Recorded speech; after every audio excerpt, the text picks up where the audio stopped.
American Indian Fairy Tales, collected by Henry R. Schoolcraft and retold by W.T. Larned. Iagoo, the Storyteller. There never was anyone so wise and knowing as old Iagoo. There never was an Indian who saw and heard so much. He knew the secrets of the woods and the fields, and understood the language of birds and beasts. All his life long he had lived out of doors, wandering far in the forest where the wild deer hide, or skimming the waters of the lake in his birch-bark canoe.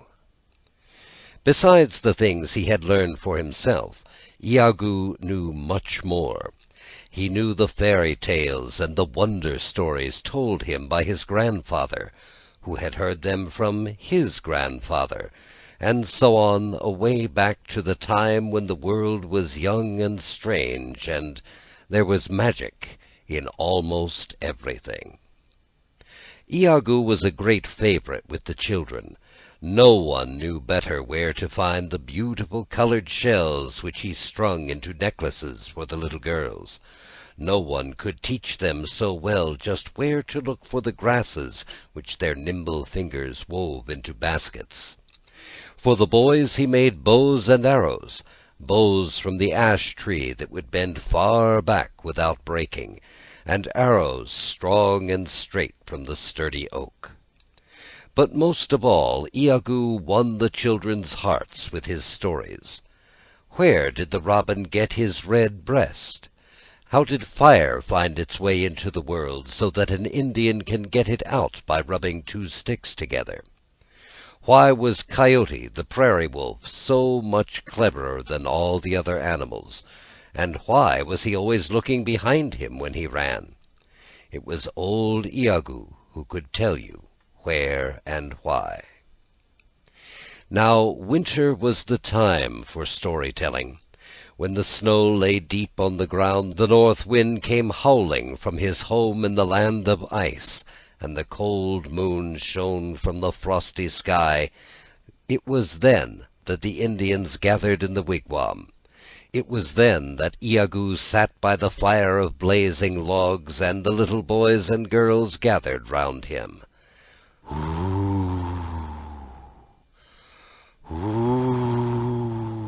Wailed the north wind.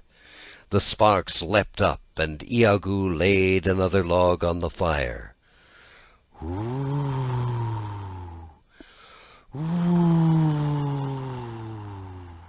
What a mischievous old fellow was this north wind! One could almost see him, his flowing hair all hung with icicles. If the wigwam were not so strong, he would blow it down, and if the fire were not so bright, he would put it out. But this wigwam was made on purpose for just such a time as this, and the forest near by had logs to last forever. So the north wind could only gnash his teeth and say, "Ooh, ooh." One little girl, more timid than the rest, would draw nearer, and put her hand on the old man's arm. "Oh, Iagoo," she said, "just listen. Do you think he can hurt us?" "Have no fear," answered Iagoo. "The north wind can do no harm to anyone who is brave and cheerful. He blusters and makes a lot of noise, but at heart he is really a big coward, and the fire will soon frighten him away. Suppose I tell you a story about it?" And the story Iagoo told we shall now tell to you, the story of how Shingebis fooled the north wind. So ends Iagoo the Storyteller. Shingebis fools the north wind. Long, long ago, in a time when only a few people lived upon the earth, there dwelt in the north a tribe of fishermen. Now the best fish were to be found in the summer season, far up in the frozen places where no one could live in the winter at all. For the king of this land of ice was a fierce old man called Kabibanoka by the Indians, meaning in our language, the North Wind. Though the land of ice stretched across the top of the world for thousands and thousands of miles, Kabibanoka was not satisfied. If he could have had his way, there would have been no grass or green trees anywhere. All the world would have been white from one year's end to another, all the rivers frozen tight, and all the country covered with snow and ice. Luckily there was a limit to his power. Strong and fierce as he was no match at all for Shawondasee, the South Wind, whose home was in the pleasant land of the sunflower. Where Shawondasee dwelt, it was always summer. When he breathed upon the land, violets appeared in the woods. The wild rose bloomed on the yellow prairie, and the cooing dove called musically to its mate. It was he who caused the melons to grow, and the purple grapes. It was he whose warm breath ripened the corn in the fields, clothed the forests in green, and made all the earth glad and beautiful. Then, as the summer days grew shorter in the north, Shawondasee would climb to the top of a hill, fill his great pipe, and sit there, dreaming and smoking. Hour after hour he sat and smoked, and the smoke, rising in the form of a vapor, filled the air with a soft haze until the hills and lakes seemed like the hills and lakes of dreamland. Not a breath of wind, not a cloud in the sky, a great peace and stillness over all. Nowhere else in the world was there anything so wonderful. It was Indian summer.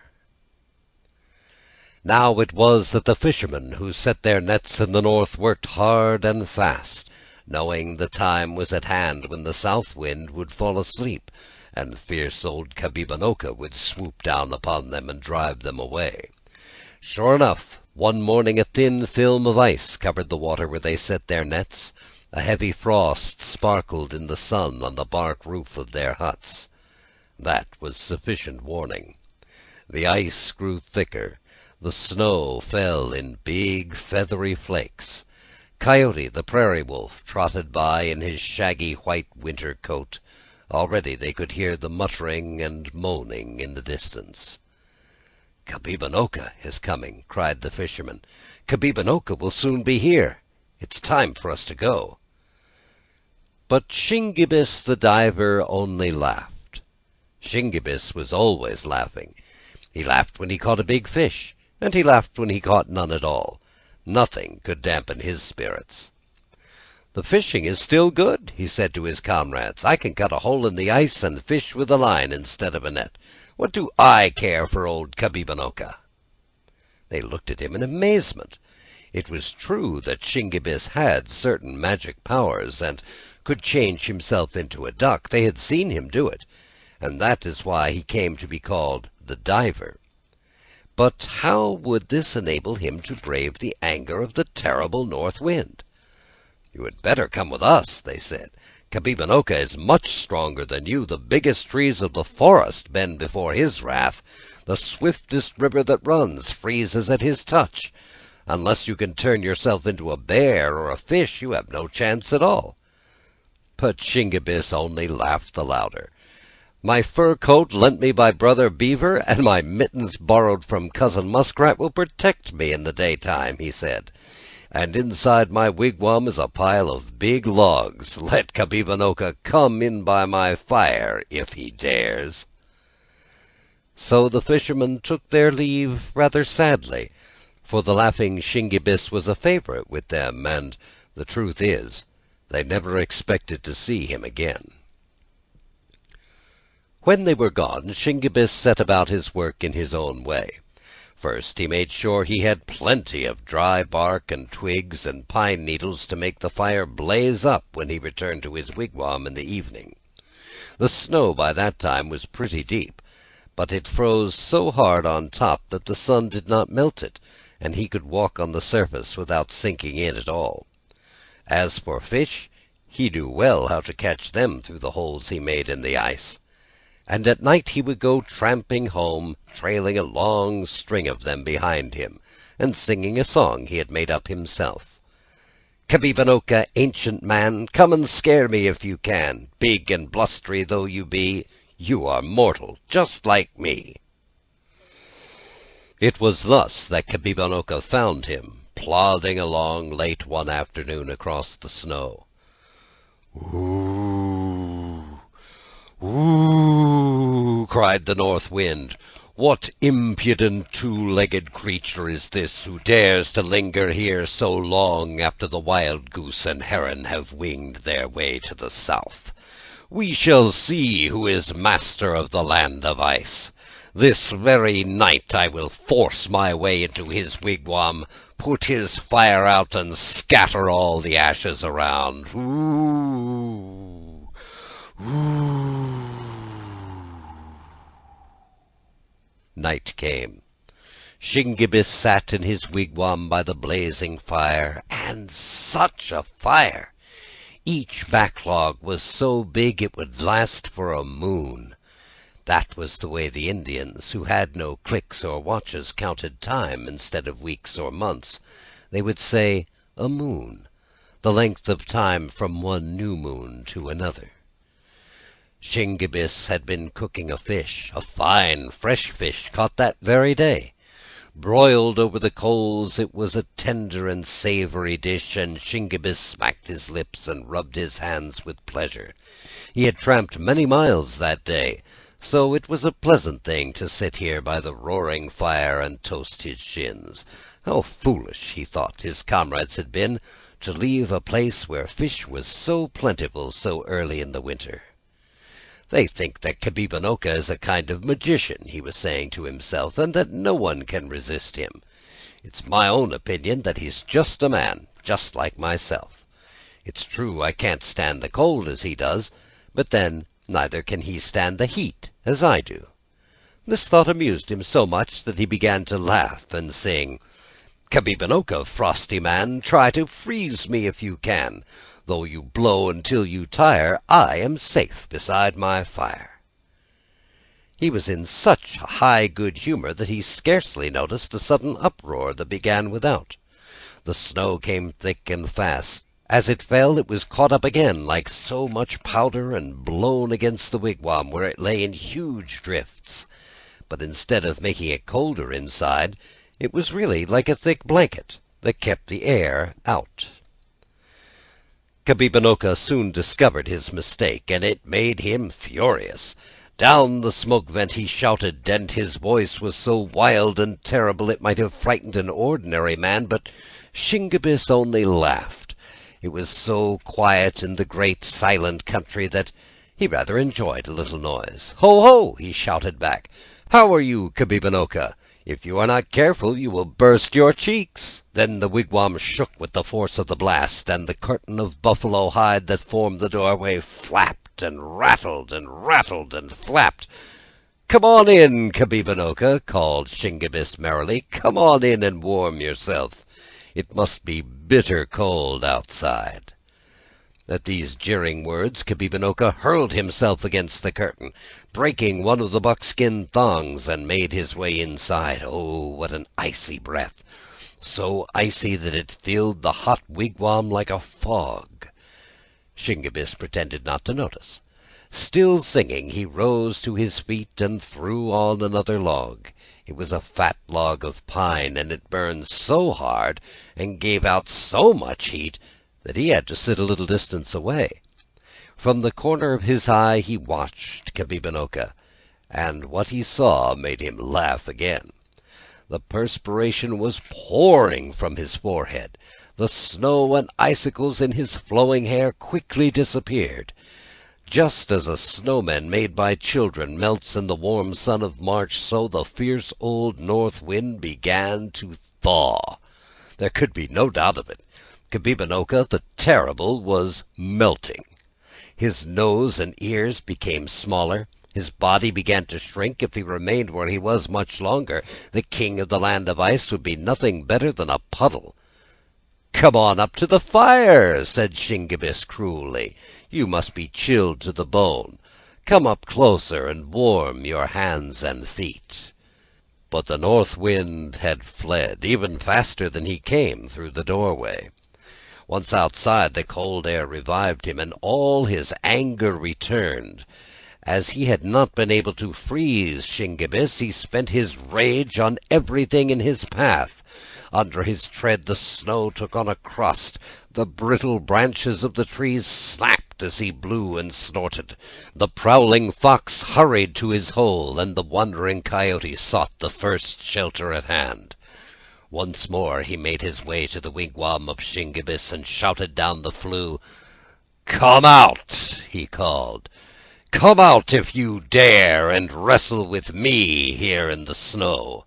We shall see who's master then." Shingebis thought it over. "The fire must have weakened him," he said to himself, "and my own body is warm. I believe I can overpower him. Then he will not annoy me any more, and I can stay here as long as I please." Out of the wigwam he rushed, and Kabibinoka came to meet him. Then a great struggle took place. Over and over the hard snow they rolled, locked in each other's arms. All night long they wrestled, and the foxes crept out of their holes, sitting at a safe distance in a circle, watching the wrestlers. The effort put forth kept the blood warm in the body of Shingebis. He could feel the north wind growing weaker and weaker. His icy breath was no longer a blast, but only a feeble sigh. At last, as the sun rose in the east, the wrestlers stood apart, panting. Kabibinoka was conquered. With a despairing wail he turned and sped away. Far, far to the north he sped, even to the land of the white rabbit. And as he went, the laughter of Shingebis rang out and followed him. Cheerfulness and courage can overcome even the north wind. And so ends Shingebis Fools the North Wind.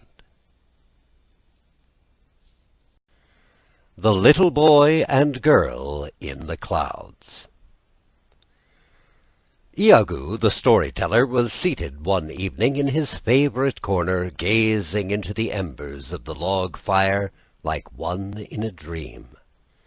At such a time the children knew better than to interrupt him by asking questions or teasing him for a story. They knew that Iago was turning over in his mind the strange things he had heard, and the wonderful things he had seen, that the burning logs and red coals took on curious shapes and made odd pictures that only he could understand, and that if they did not disturb him, he would presently begin to speak. On this particular evening, however, though they waited patiently and talked to one another only in low whispers, Iago kept on sitting there as if he were made of stone. They began to fear that he had forgotten them, and that bedtime would come without a story. So at last little Morning Glory, who was always asking questions, thought of one she had never asked before. "Iago," she said, and then she stopped, fearing to offend him. At the sound of her voice the old man roused himself, as if his mind had been away on a long journey into the past. "What is it, Morning Glory?" "Iago, can you tell me, were the mountains always here?" The old man looked at her gravely.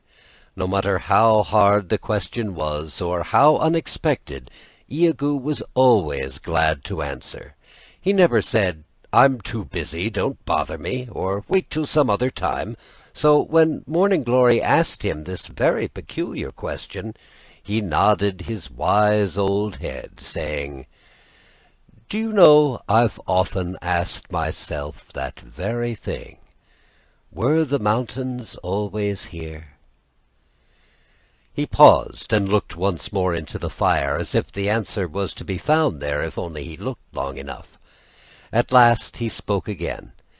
"Yes, I think it must be true that the mountains were always here, the mountains and the hills, They were made when the world was made, a long, long time ago. And the story of how the world was made you have heard before. But there is one high hill that was not always there, a hill that grew like magic all of a sudden. Did I ever tell you the story of the big rock, how it rose and carried the little boy and girl up among the clouds? "No, no!" shouted the children in chorus. "You never told us that one. Tell it to us now." And this is the story of the magical big rock, as old Iagoo heard it from his grandfather, who heard it from his great-grandfather, who was almost old enough to have been there himself when it happened. In the days when all animals and men lived on friendly terms, when Coyote the prairie wolf was not a bad sort of fellow when you came to know him, and even the mountain lion would growl pleasantly and pass you the time of day, there lived in a beautiful valley a little boy and girl. This valley was a lovely place to live in. Never was such a playground anywhere on earth. It was like a great green carpet stretching up for miles and miles, and when the wind blew upon the long grass it was like looking at waves of the sea.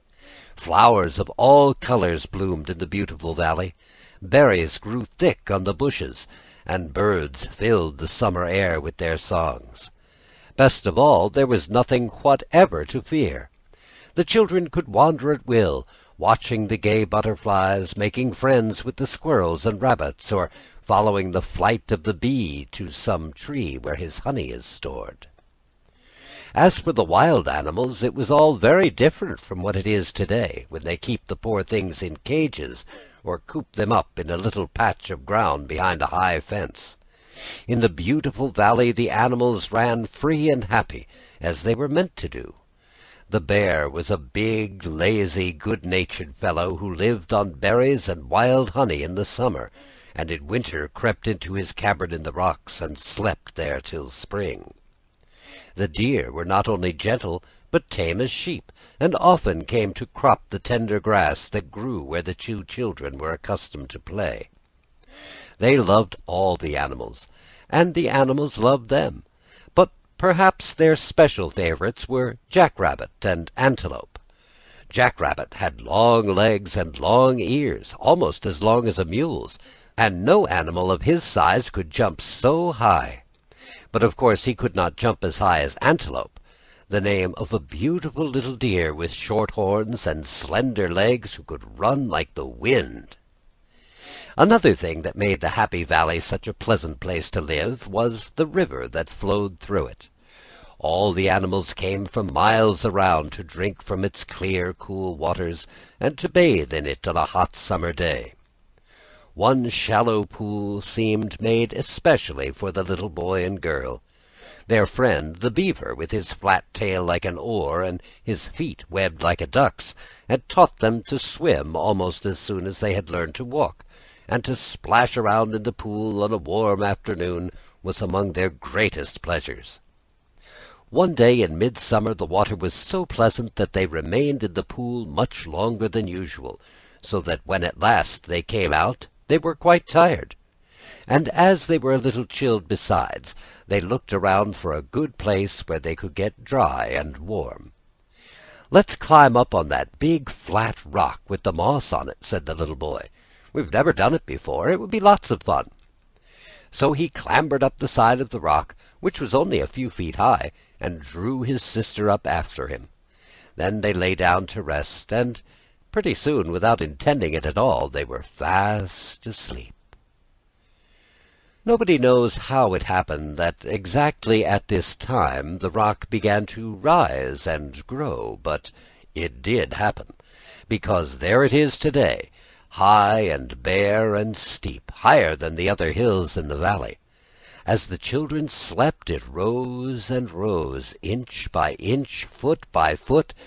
By the next day it was taller than the tallest trees. Meanwhile their father and mother were searching for them everywhere, but all in vain, nor was any trace of them to be found. No one had seen them climb up on the rock, and everyone concerned was much too excited to notice what had really happened to it. The parents wandered far and wide, saying, "Antelope, have you seen our little boy and girl? Jack-rabbit, you must have seen our little boy and girl." But none of the animals had seen them. At last they met Coyote, the cleverest of them all, trotting along the valley with his nose in the air, so they put the same question to him.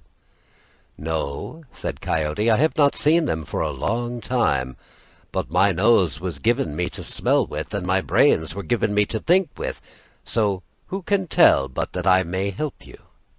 He trotted by their side along the banks of the river, and pretty soon came to the pool where the children had been swimming.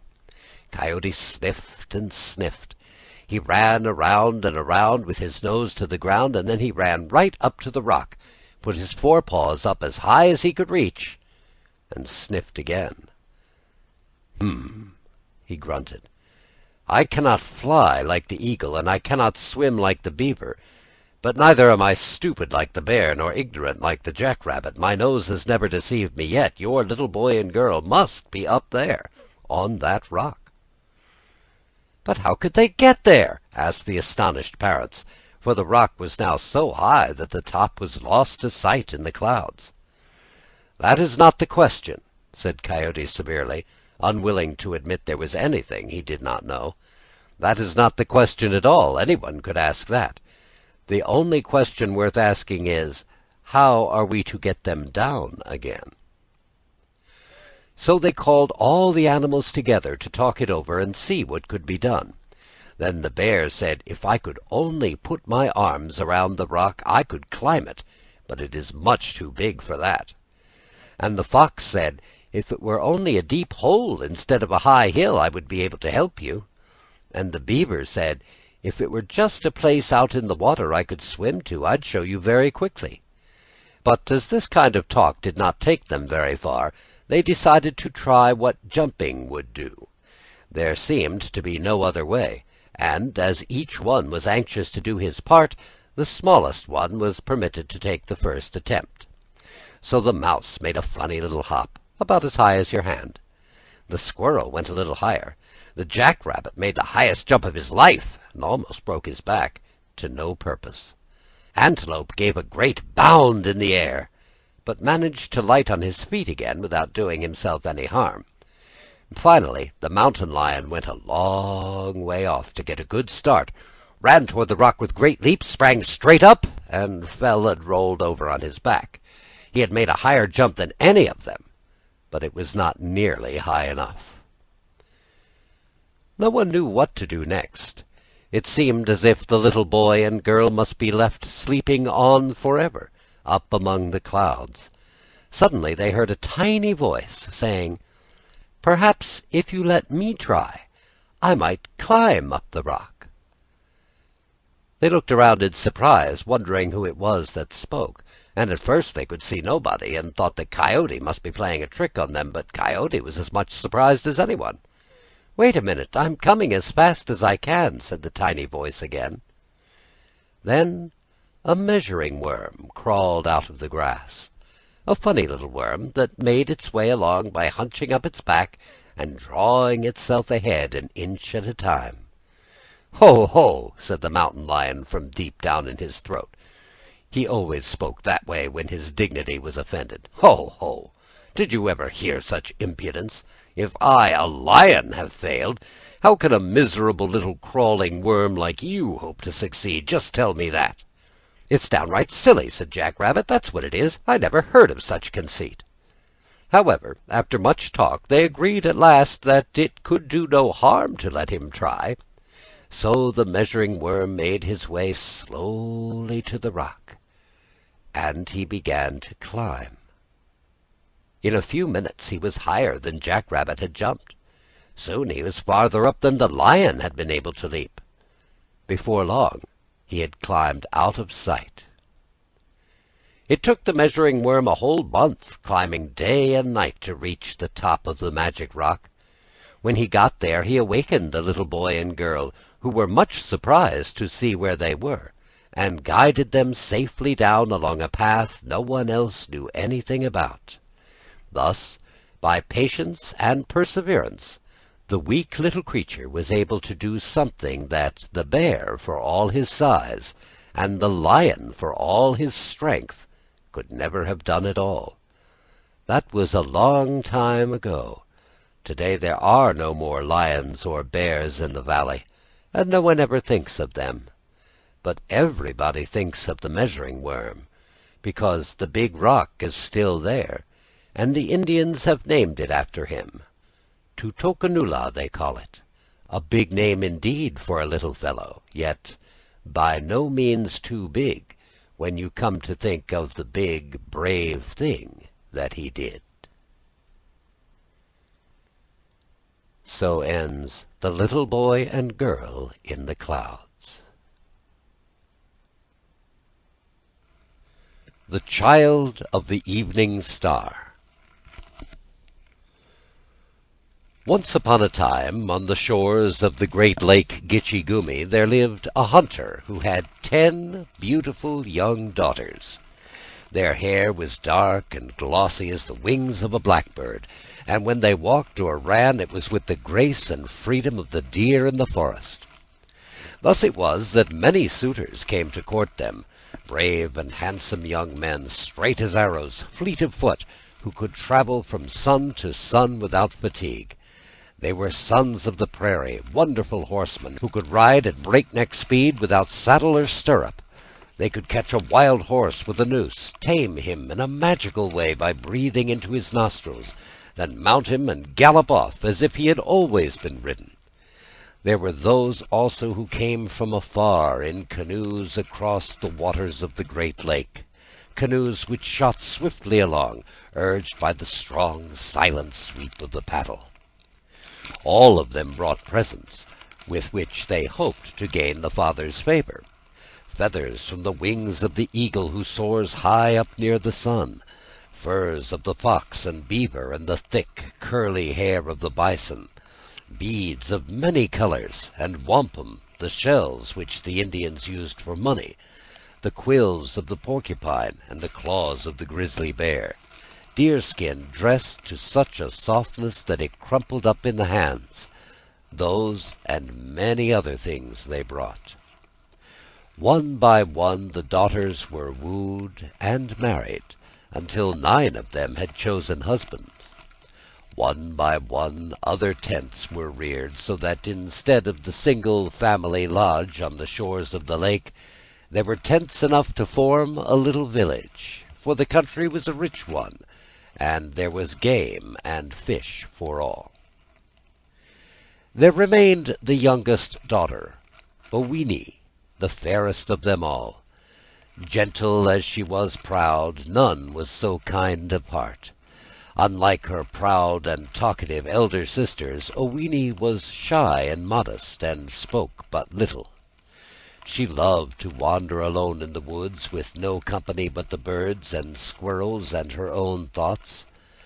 What these thoughts were, we can only guess. From her dreamy eyes and her sweet expression, one could but suppose nothing selfish or mean or hateful ever came into her mind. Yet Owini, modest though she was, had a spirit of her own. More than one suitor had found this out.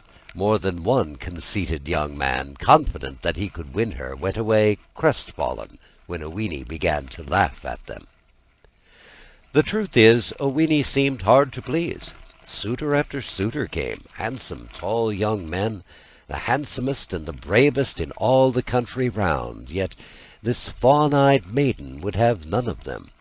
One was too tall, another too short, one too thin, another too fat. At least that was the excuse she gave for sending them away. Her proud sisters had little patience with her. It seemed to be a questioning of their own taste, for Owini, had she said the word, might have gained a husband more attractive than any of theirs. Yet no one was good enough. They could not understand her, so they ended by despising her as a silly and unreasonable girl. Her father, too, who loved her dearly and wished her to be happy, was much puzzled. "Tell me, my daughter," he said to her one day, "is it your wish never to marry?" The handsomest young men in the land have sought you in marriage, and you have sent them all away, often with a poor excuse. Why is it?" Owini looked at him with her large dark eyes. "Father," she said at last, "it is not that I am wilful, but it seems somehow as if I had the power to look into the hearts of men. It is the heart of a man, and not his face, that really matters, and I have not yet found one youth who, in this sense, is really beautiful." Soon afterward, a strange thing happened. There came into the little village an Indian named Osseo, many years older than Owini. He was poor and ugly too. Yet Owini married him. How the tongues of her 9 proud sisters did wag! Had the spoiled little thing lost her mind, they asked? Oh, well, they had always knew she would come to a bad end, but it was pretty hard on the family. Of course, they could not know what Owini had seen at once, that Osseo had a generous nature and a heart of gold, that beneath his outward ugliness was the beauty of a noble mind, and the fire and passion of a poet. That is why Owini loved him. Knowing, too, that he needed her care, she loved him all the more. Now, though Owini did not expect it, Osseo was really a beautiful youth upon whom an evil spell had been cast. He was, in truth, the son of the king of the evening star, that evening star which shines so gloriously in the western sky just above the rim of the earth as the sun is setting. Often on a clear evening it hung suspended in the purple twilight like some glittering jewel. So close it seemed, and so friendly, that the little children would reach out their hands, thinking that they might grasp it ere it was swallowed by the night, and keep it always for their own. But the older ones would say, "Surely it must be a bead on the garments of the Great Spirit as he walks in the evening through the garden of the heavens." Little did they know that the poor despised Osseo had really descended from that star, and when he too stretched out his hands toward it, and murmured words they could not understand, they all made sport of him. There came a time when a great feast was prepared in a neighboring village, and all of Owini's kinfolk were invited to attend. They all set out on foot, the 9 proud sisters with their husbands walking ahead, much pleased with themselves and their finery, and all chattering like magpies. But Owini walked behind in silence, and with her walked Osseo. The sun had set. In the purple twilight over the edge of the earth sparkled the evening star. Osseo, pausing, stretched out his hands toward it as if imploring pity. But when the others saw him in this attitude, they all made merry, laughing and joking and making unkind remarks. "Instead of looking up in the sky," said one of the sisters, "he had better be looking on the ground, else he may stumble and break his neck." Then, calling back to him, she cried, "Look out! Here's a big log! Do you think you can manage to climb over it?" Osseo made no answer, but when he came to the log, he paused again. It was the trunk of a huge oak tree blown down by the wind. There it had lain for years, just as it fell, and the leaves of many summers lay thick upon it. There was one thing, though, the sisters had not noticed. The tree trunk was not a solid one, but hollow, and so big around that a man could walk inside it from one end to the other without stooping. But Osseo did not pause because he was unable to climb over it. There was something mysterious and magical in the appearance of that great hollow trunk, and he gazed at it a long time, as if he had seen it in a dream, and had been looking for it ever since. "What is it, Osseo?" asked Owini, touching him on the arm. "Do you see something that I cannot see?" But Osseo only gave a shout that echoed through the forest, and leaped inside the log. Then, as Owini, a little alarmed, stood there waiting, the figure of a man came out the other end. Could this be Osseo? Yes, it was he, but how transformed! No longer bent and ugly, no longer weak and ailing, but a beautiful youth, vigorous and straight and tall. His enchantment was at an end. But the evil spell had not been wholly lifted, after all. As Osseo approached, he saw that a great change was taking place in his loved one. Her glossy black hair was turning white. Deep wrinkles lined her face, and she walked with a feeble step, leaning on a staff. Though he had regained his youth and beauty, she, in turn, had suddenly grown old. "Oh, my dearest one," he cried, "the evening star has mocked me in letting this misfortune come upon you. Better far that I had remained as I was. Gladly would I have borne the insults and laughter of your people rather than you should be made to suffer." "As long as you love me," answered Owini, "I am perfectly content. If I had the choice to make, and only one of us could be young and fair, it is you that I would wish to be beautiful." Then he took her in his arms and caressed her, vowing that he loved her more than ever for the goodness of her heart, and together they walked hand in hand as lovers do. When the proud sisters saw what had happened, they could scarcely believe their eyes. They looked enviously at Osseo, who was now far handsomer than any one of their husbands, and much their superior in every way. In his eyes was the wonderful light of the evening star, and when he spoke, all men turned to listen and admire him. But the hard-hearted sisters had no pity for Owini. Instead, it rather pleased them to see that she could no longer dim their beauty, and to realize that people would no longer be singing her praises in their jealous ears. The feast was spread, and all made merry but Osseo. He sat like one in a dream, neither eating nor drinking. From time to time he would press Owini's hand and speak a word of comfort in her ear, but for the most part he sat there gazing through the door of the tent at the star-besprinkled sky. Soon a silence fell on all the company. From out of the night, from the dark, mysterious forest, came the sound of music, a low, sweet music that was like yet unlike the song sung by the thrush in the summer twilight.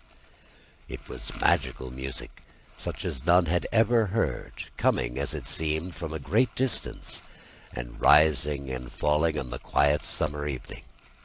All those at the feast wondered as they listened, and well they might, for what to them was only music was to Osseo a voice that he understood, a voice from the sky itself, the voice of the evening star.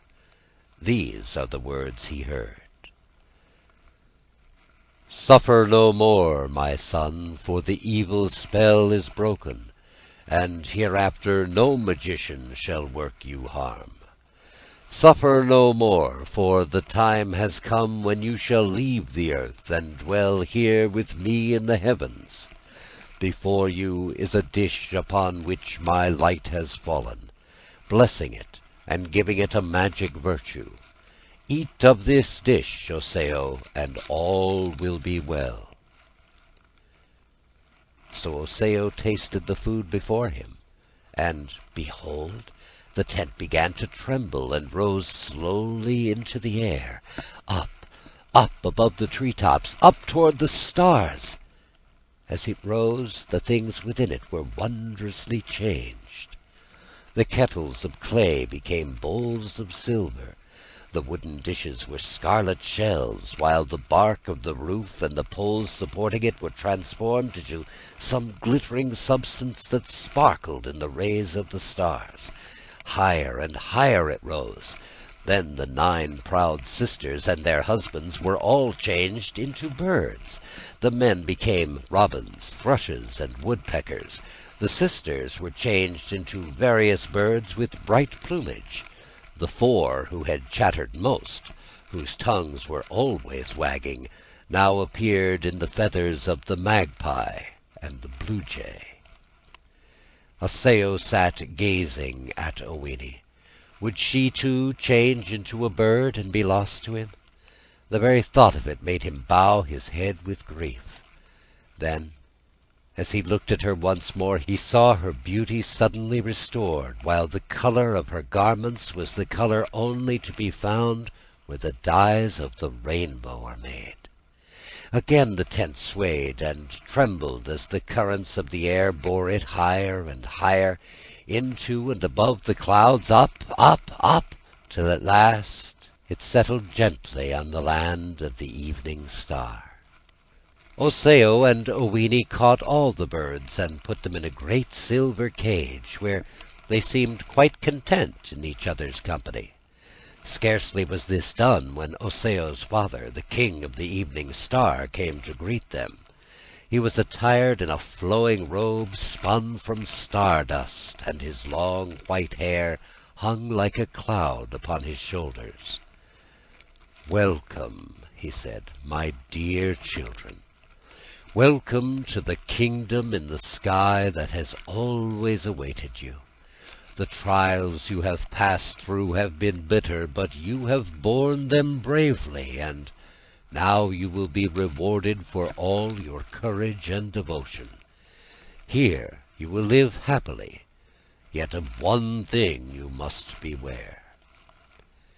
He pointed to a little star in the distance, a little winking star hidden from time to time by a cloud of vapour. "On that star," he continued, "lives a magician named Wabeno. He has the power to dart his rays like so many arrows at those he wishes to injure. He has always been my enemy. It was he who changed Osseo into an old man and cast him down upon the earth. Have a care that his light does not fall upon you. Luckily, his power for evil has been greatly weakened, for the friendly clouds have come to my assistance and form a screen of vapour through which his arrows cannot penetrate." The happy pair fell upon their knees and kissed his hands in gratitude. "But these birds," said Osseo, rising and pointing to the cage, "is this also the work of Wabeno the magician?" "No," answered the king of the evening star. "It was my own power, the power of love, that caused your tent to rise and bear you hither. It was likewise my power that the envious sisters and their husbands were transformed into birds. Because they hated you and mocked you, and were cruel and scornful to the weak and old, I have done this thing. It is not so great a punishment as they deserve. Here in their silver cage they will be happy enough, proud of their handsome plumage, strutting and twittering to their heart's content. Hang the cage there, at the doorway of my dwelling. They shall be well cared for." Thus it was that Osseo and Owini came to live in the kingdom of the evening star. And as the years passed by, the little winking star where Wabeno the magician lived grew pale and paler and dimmer, till it quite lost its power to harm. Meanwhile, a little son had come to make their happiness more perfect, a charming boy with the dark, dreamy eyes of his mother, and the strength and courage of Osseo. It was a wonderful place for a little boy to live, close to the stars and the moon, with the sky so near that it seemed a kind of curtain for his bed, and all the glory of the heavens spread out before him. But sometimes he was lonely, and wondered what the earth was like, the earth his father and mother had come from. He could see it far, far below. So far it looked no bigger than an orange, and sometimes he would stretch out his hand toward it, just as the little children on earth would stretch out their hands for the moon. His father made him a bow with little arrows, and this was a great delight to him. But still he was lonely, and wondered what the little boys and girls on earth were doing, and whether they would be nice to play with. The earth must be a pretty place, he thought, with so many people living on it. His mother had told him strange stories of that faraway land, with its lovely lakes and rivers, great green forests where the deer and squirrel lived, and the yellow rolling prairies swarming with buffalo.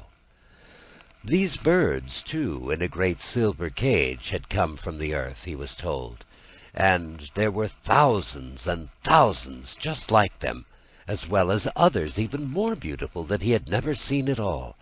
Swans with long curved necks that floated gracefully upon the waters, whippoorwills that called at night from the woods, the robin redbreast, the dove, and the swallow. What wonderful birds they must be! Sometimes he would sit near the cage, trying to understand the language of the feathered creatures inside. One day a strange idea came into his head. He would open the door of the cage and let them out. Then they would fly back to earth, and perhaps they would take him with them. When his mother and father missed him, they would be sure to follow him to the earth, and then he could not quite see just how it would all end. But he found himself quite close to the cage, and the first thing he knew, he had opened the door and let out all the birds. Round and round they flew, and now he was half sorry and a little afraid as well. If the birds flew back to earth and left him there, what would his grandfather say? "Come back," he called. But the birds only flew around him in circles and paid no attention to him. At any moment they might be winging their way to the earth. Come back, I tell you," he cried, stamping his foot and waving his little bow. "Come back, I say, or I'll shoot you." Then, as they would not obey him, he fitted an arrow to his bow and let it fly. So well did he aim that the arrow sped through the plumage of a bird, and the feathers fell all around. The bird itself, a little stunned but not much hurt, fell down, and a tiny trickle of blood stained the ground where it lay. But it was no longer a bird with an arrow in its wing. Instead, there stood in its place a beautiful young woman. Now, no one who lives in the stars is ever permitted to shed blood, whether it be that of man, beast, or bird, so when the few drops fell upon the evening star, everything was changed. The boy suddenly found himself sinking slowly downward, held up by invisible hands, yet sinking closer and closer to the earth. Soon he would see its green hills and the swans floating on the water, till at last he rested on a grassy island in a great lake. Lying there, and looking up at the sky, he could see the tent descending too. Down it softly drifted, till in turn it sank upon the island, and in it were his father and mother, Osseo and Owini, returned to earth to live once more among men and women and teach them how to live. For they had learned many things in their life upon the evening star, and the children of earth would be better for the knowledge. They stood there, hand in hand. All the enchanted birds came fluttering after, falling and fluttering through the air, and as each one touched the earth, it was no longer a bird they saw, but a human being. A human being, yet not quite as before, for they were only dwarfs, little people, or pygmies, pukwudgies, as the Indians called them. Happy little people they became, seen only by a few. Fishermen, they say, would sometimes get a glimpse of them, dancing in the light of the evening star on a summer night on the sandy, level beach of the great lake. So ends Child of the Evening Star. The Boy Who Snared the Sun. A deep crusted snow covered the earth and sparkled in the light of a wintry moon. The wind had died away. It was very cold and still. Not a sound came from the forest. The only noise that broke the perfect quiet of the night was the cracking of the ice on the big sea water, Gitche Gumee, which was now frozen solid. But inside old Iagu's tepee it was warm and cheerful. The tepee, as the Indians call a tent, was covered with the thick, tough skin of the buffalo. The winter coat of Mukwa the bear had now become a pleasant, soft rug for Iagu's two young visitors, Morning Glory and her little brother Eagle Feather. Squatting at their ease on the warm fur, they waited for the old man to speak. Suddenly a white-footed mouse crept from his nest in a corner, and, advancing close to the children, sat up on his hind legs, like a dog that begs for a biscuit. Eagle Feather raised his hand in a threatening way, but Morning Glory caught him by the arm. "No, no," she said, "you must not harm him. See how friendly he is, and not a bit afraid. There is game enough in the forest for a brave boy's bow and arrow. Why should he spend his strength on a weak little mouse?" Eagle Feather, pleased with anything that seemed like praise of his strength, let his hand fall. "Your words are true words, Morning Glory," he answered. "Against Achmeek the beaver, or Wabisi the wild swan, it is better that I should measure my hunter's skill." At this, Iagu, turning around, broke the long silence.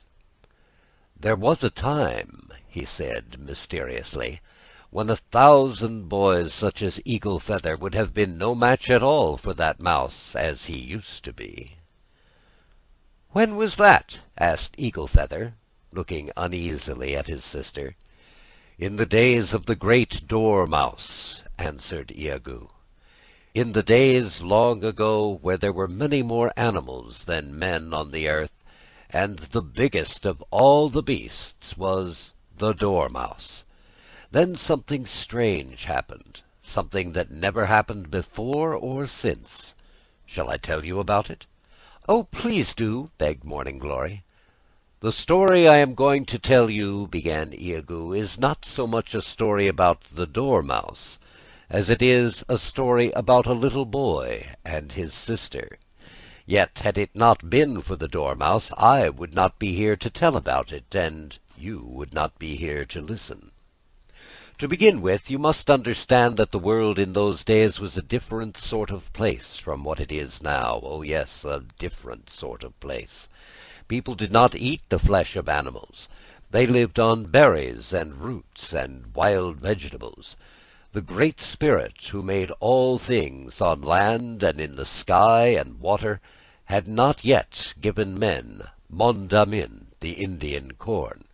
There was no fire to give them heat or to cook with. In all the world there was just one small fire, watched by 2 old witches who never let anybody come near it, and until Coyote, the prairie wolf, came along and stole some of this fire, the food that people could manage to get was eaten raw, the way it grew." "They must have been pretty hungry," said Morning Glory. "Oh, yes, they were hungry," agreed Iagu. "But that was not all. There were so many animals and so few men that the animals ruled the earth in their own way. The biggest of them all was Bosh Quadosh, the mastodon. He was higher than the highest trees, and he had an enormous appetite. But he did not stay long on earth, or there would not have been food enough even for the other animals." "I thought you said the Dormouse was the biggest," interrupted Eagle Feather. Iagu looked at him severely. "At the time I speak of," he continued, "Bosh Quadosh, the mastodon, had just gone away. He had not gone a bit too soon either, for by this time the only people left on the whole earth were a young girl and her little brother." "Like Eagle Feather and me?" asked Morning Glory. "The girl was much like you," said Iagu patiently. "But the boy was a dwarf who never grew to be more than 3 feet high. Being so much stronger and larger than her brother, she gathered all the food for both, and cared for him in every way. Sometimes she would take him along with her when she went to look for berries and roots. "He's such a little boy," she said to herself, "that if I leave him all alone, some big bird may swoop down and carry him off to its nest." She did not know what a strange boy he was, and how much mischief he could do when he set his mind upon it. One day she said to him, "Look, little brother, I have made you a bow and some arrows. It's time you learned to take care of yourself, so when I am gone, practice shooting, for this is a thing you must know how to do." Winter was coming, and to keep himself from freezing, the boy had nothing better than a light garment woven by his sister from the wild grasses. How could he get a warm coat? As he asked himself that question, a flock of snowbirds flew down near by and began pecking at the fallen logs to get the worms. "Ha!" said he, "their feathers would make me a fine coat." Bending his bow, he let an arrow fly, but as he had not yet learned how to shoot straight, it went wide of the mark. He shot a second and a third. Then the birds took fright and flew away. Each day he tried again, shooting at a tree where there was nothing better to aim at. At last he killed a snowbird, then another and another. When he had shot 10 birds, he had enough. "See, sister," he said, "I shall not freeze. Now you can make me a coat from the skins of these little birds." So his sister sewed the skins together and made him the coat, the first warm winter coat he had ever had. It was fine to look at, and the feathers kept out the cold. Ee-yah! He was proud of it. With his bow and arrows he strutted up and down like a little turkey-cock. "Is it true," he asked, "that you and I are the only persons living on earth? Perhaps if I look around I may find someone else. It will do no harm to try." His sister feared he would come to some harm, but he had made up his mind to see the world for himself, and off he went. But his legs were short, and he was not used to walking far, and he soon grew tired. When he came to a bare place on the edge of a hill, where the sun had melted the snow, he lay down, and soon was fast asleep. As he slept, the sun played him a trick.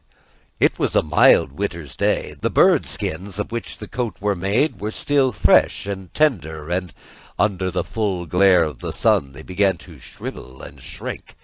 "Yah! What's wrong?" he muttered in his sleep, feeling the coat become tighter and tighter. Then he woke, stretched out his arms, and saw what happened. The sun was nearly sinking now. The boy stood up and faced it and shook his small fist. "See what you have done!" he cried with a stamp of his foot. "You have spoiled my new bird-skin coat. Never mind. You think yourself beyond my reach up there, but I'll be revenged on you. Just wait and see." "But how could he reach the sun?" asked Morning Glory, her eyes growing rounder and rounder. "That is what his sister said when he told her about it," said Iagoo. "And what do you think he did? First he did nothing at all but stretch himself out on the ground, where he lay for 10 days without eating or moving. Then he turned over on the other side and lay for 10 days more. At last he rose to his feet. "I have made up my mind," he said. "Sister, I have a plan to catch the sun in a noose. Find me some kind of cord from which I can make a snare."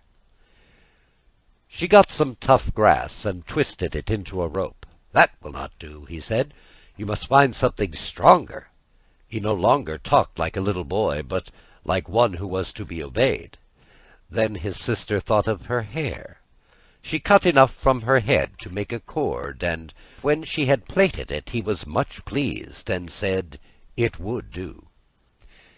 He took it from her and drew it between his lips, and as he did this, it turned into a kind of metal, and grew much stronger and longer, till he had so much that he wound it round his body.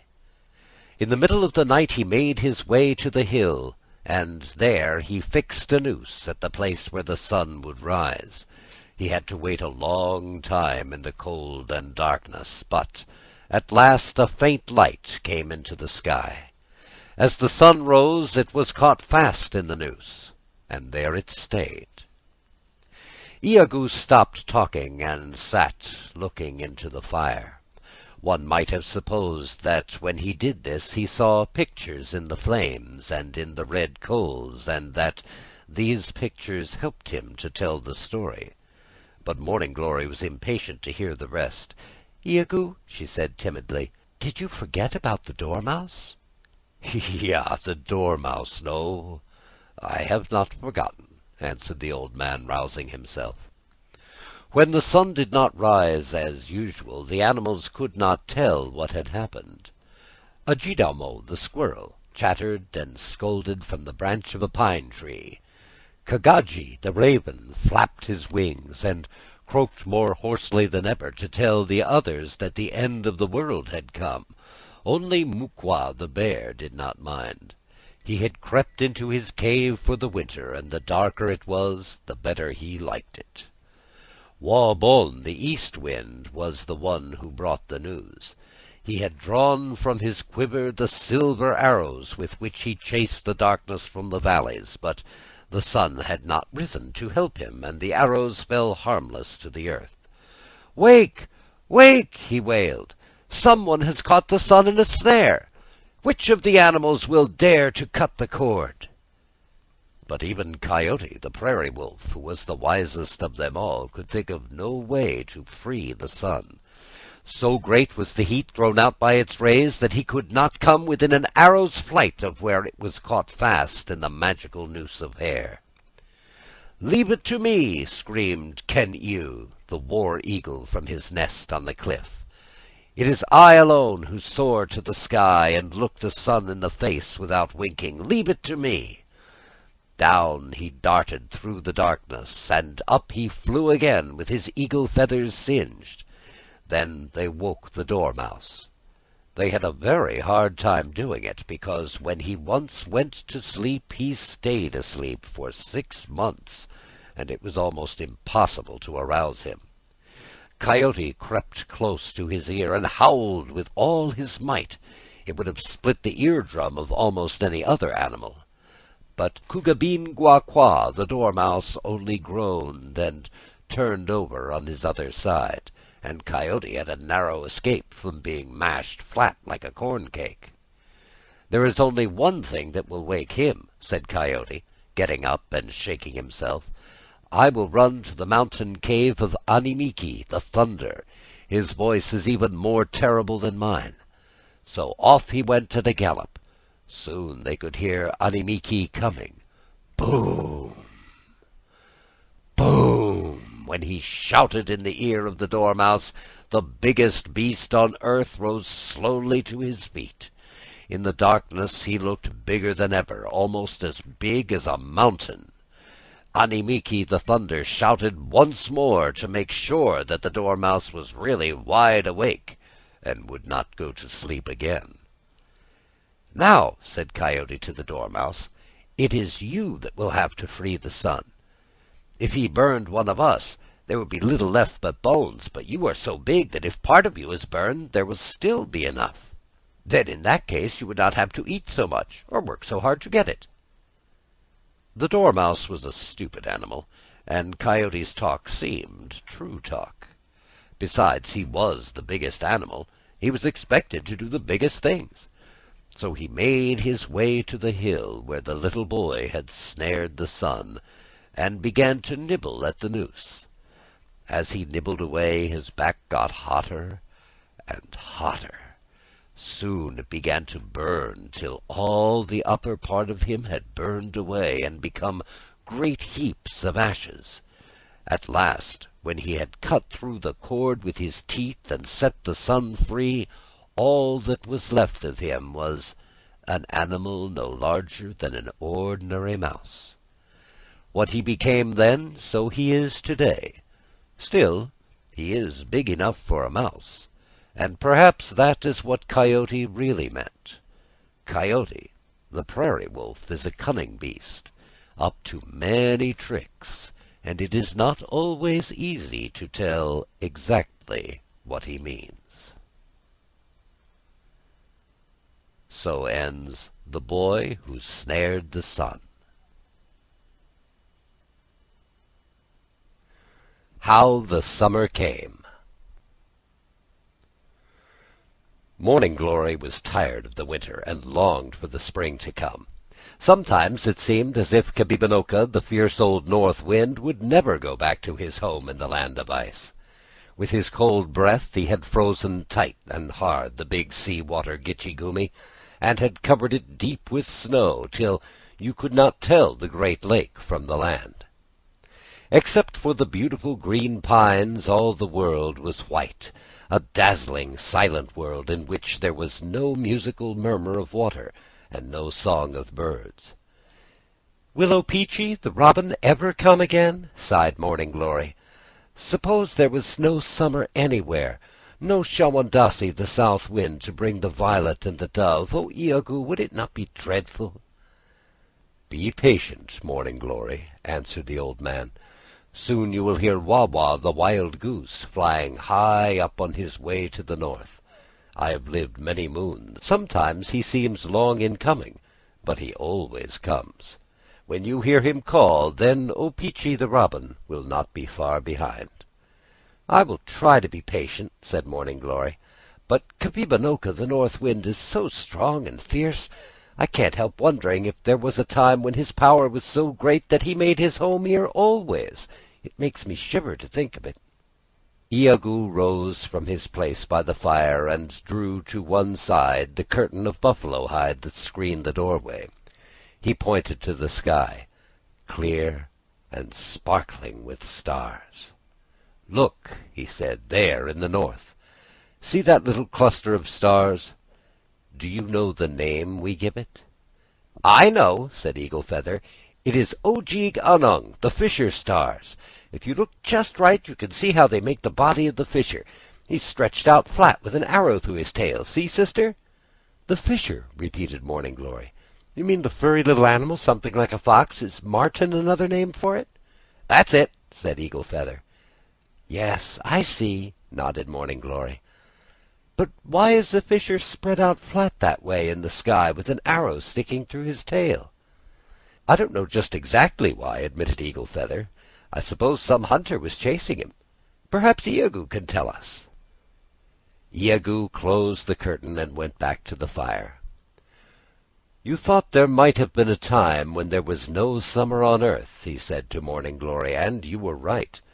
Until Ojeeg the fisher found a way to bring the summer down from the sky, the earth was everywhere covered with snow, and it was always cold.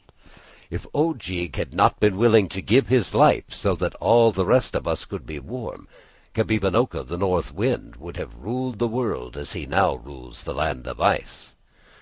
Then Morning Glory and Eagle Feather sat down on the soft rug that was once the winter coat of Mukwa the bear, and Iago told them the story of How the Summer Came. In the wild forest that borders the great lake there once lived a mighty hunter named Ojeeg. No one knew the woods as well as he. Where others would be lost without a trail to guide them, he found his way easily and quickly. By day or by night, through the trackless tangle of trees and underbrush, where the red deer fled, he followed. The bear could not escape his swift pursuit. He had the cunning of the fox, the endurance of the wolf, the speed of the wild turkey when it runs at the scent of danger. When Ojeeg shot an arrow, it always hit the mark. When he set out on a journey, no storm or snow could turn him back.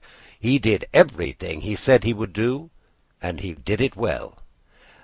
Thus it was that some men came to believe that Ojeeg was a Manitou, the Indian name for one who has magic powers. This much was certain. Whenever Ojeeg wished to do so, he could change himself into a little animal known as the fisher or marten. Perhaps that is why he was on such friendly terms with some of the animals, who were always willing to help him when he called upon them. Among these were the otter, the beaver, the lynx, the badger, and the wolverine. There came a time, as we shall see, when he needed their services badly, and they were not slow in coming to his assistance.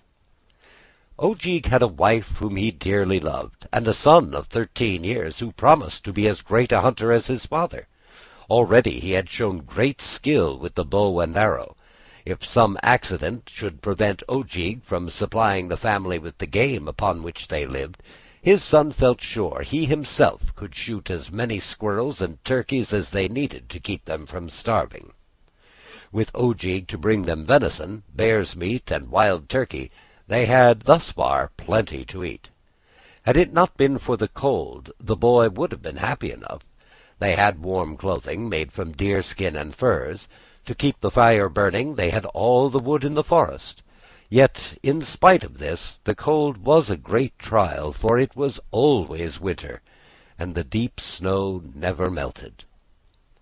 Some wise old men had somewhere heard that the sky was not only the roof of our own world, but also was the floor of a beautiful world beyond, a land where birds with bright feathers sang sweetly through a pleasant, warm season called summer. It was a pretty story that people wished to believe, and likely enough, they said, when you came to think that the sun was so far away from the earth and so close to the sky itself. The boy used to dream about it and wonder what could be done. His father could do anything, some men said. He was a Manitou. Perhaps he could find some way to bring summer to the earth. That would be the greatest thing of all. Sometimes it was so cold that when the boy went into the woods his fingers would be frostbitten. Then he could not fit the notch of his arrow to the bowstring, and he was obliged to go back home without any game whatever. One day he had wandered far into the forest, and was returning empty-handed, when he saw a red squirrel seated on his hind legs on the stump of a tree. The squirrel was gnawing a pine cone, and did not try to run away when the young hunter came near. Then the little animal spoke. "My grandson," said he, "there is something I wish to tell you that you will be pleased to hear. Put away your arrows, and do not try to shoot me, and I shall give you some good advice." The boy was surprised, but he unstrung his bow and put the arrow in his quiver. "Now," said the squirrel, "listen carefully to what I have to say. The earth is always covered with snow, and the frost bites your fingers and makes you unhappy. I dislike the cold as much as you do. To tell the truth, there is little enough for me to eat in these woods, with the ground frozen hard all the time. You can see how thin I am, for there is not much fat in a pine cone. If someone could manage to bring the summer down from the sky, it would be a great blessing." "It really is true, then," said the boy, "that up beyond the sky there is a pleasant warm land, where winter only stays a few moons?" "Yes, it is true," said the squirrel. "We animals have known it for a long time. Kenyu, the war-eagle, who soars near the sun, once saw a small crack in the sky. The crack was made by Wiwassimo, the lightning, in a great storm that covered all the earth with water. Kenyu, the war-eagle, felt the warm air leaking through, but the people who live up above mended the crack at that very moment, and the sky has never leaked again." "Then our old wise men were right," said the boy. "Ojeeg, my father, can do most anything he's a mind to. Do you suppose if he tried hard enough he could get through the sky and bring the summer down to us?" "Of course," exclaimed the squirrel. "That's why I spoke to you about it. Your father is a Manitou. If you beg him hard enough and tell him how unhappy we are, he is sure to make the attempt. When you go back, show him your frost-bitten fingers. Tell him how you tramp all day through the snow, and how difficult it is to make your way home. Tell him that some day you may be frozen stiff and never get back at all. Then he will do as you ask, because he loves you very much." The boy thanked the squirrel, and promised to follow his advice. From that day he gave his father no peace. At last Ojeeg said to him, "My son, what you ask me to do is a dangerous thing, and I do not know what may come of it. But my power as a Manitou was given to me for a good purpose, and I can put it to no better use than to try to bring the summer down from the sky, and make the world a more pleasant place to live in. Then he prepared a feast, to which he invited his friends, the otter, the beaver, the lynx, the badger, and the wolverine.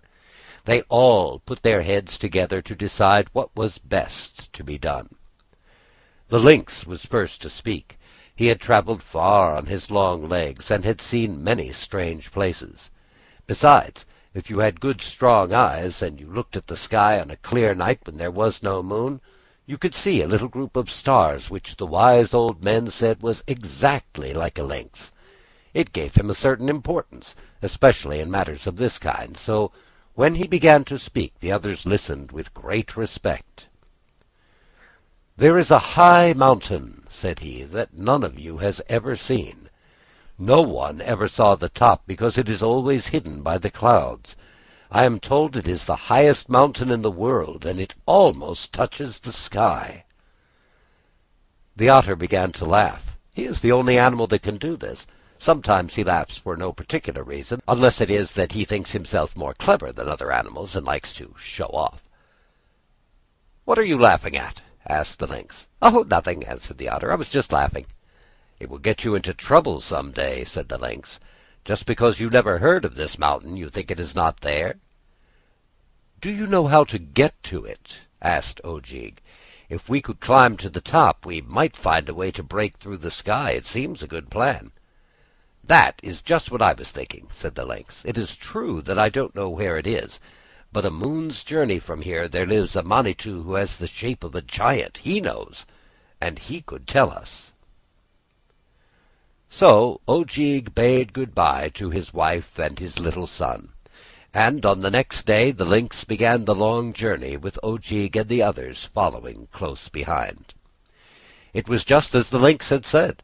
When they had travelled a day and a night for a moon, they came to a lodge, as the white men call an Indian's tent, and there was a Manitou standing in the doorway.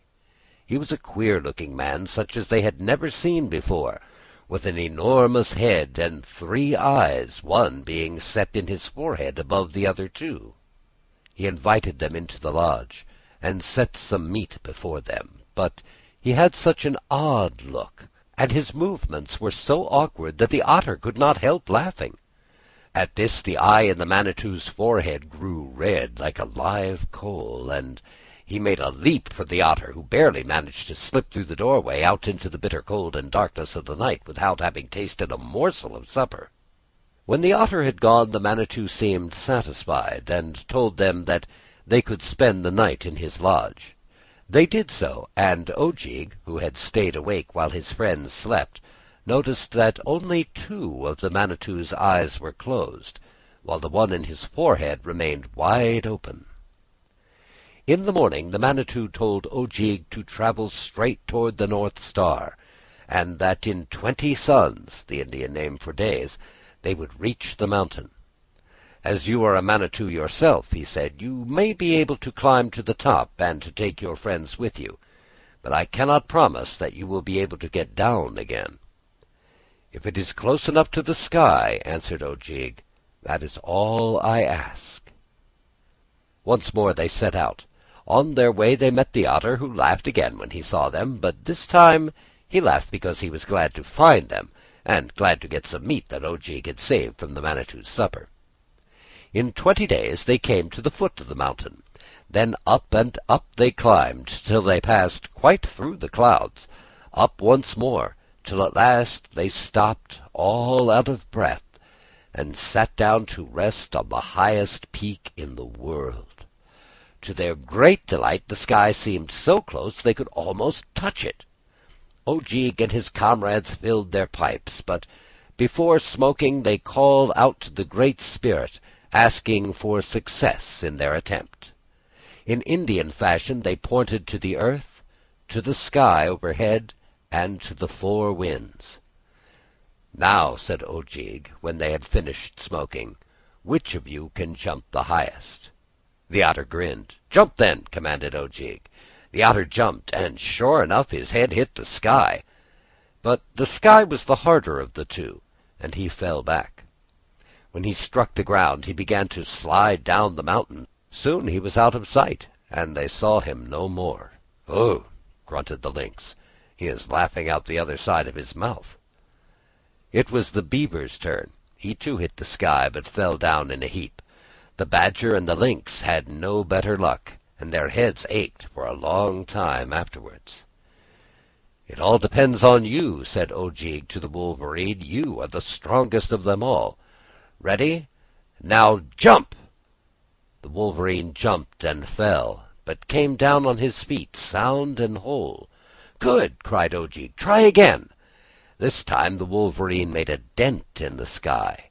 "It's cracking!" exclaimed Ojeeg. "Now once more." For the third time the wolverine jumped. Through the sky he went, passing out of sight, and Ojeeg quickly followed him. Looking around them, they beheld a beautiful land. Ojeeg, who had spent his life among the snows, stood like a man who dreams, wondering if it could be true. He had left behind him a bare world, white with winter, whose waters were always frozen, a world without song or color. He had now come into a country that was a great green plain, with flowers of many hues, where birds of bright plumage sang amid the leafy branches of trees hung with golden fruit. Streams wandered through the meadows and flowed into lovely lakes. The air was mild and filled with the perfume from a million blossoms.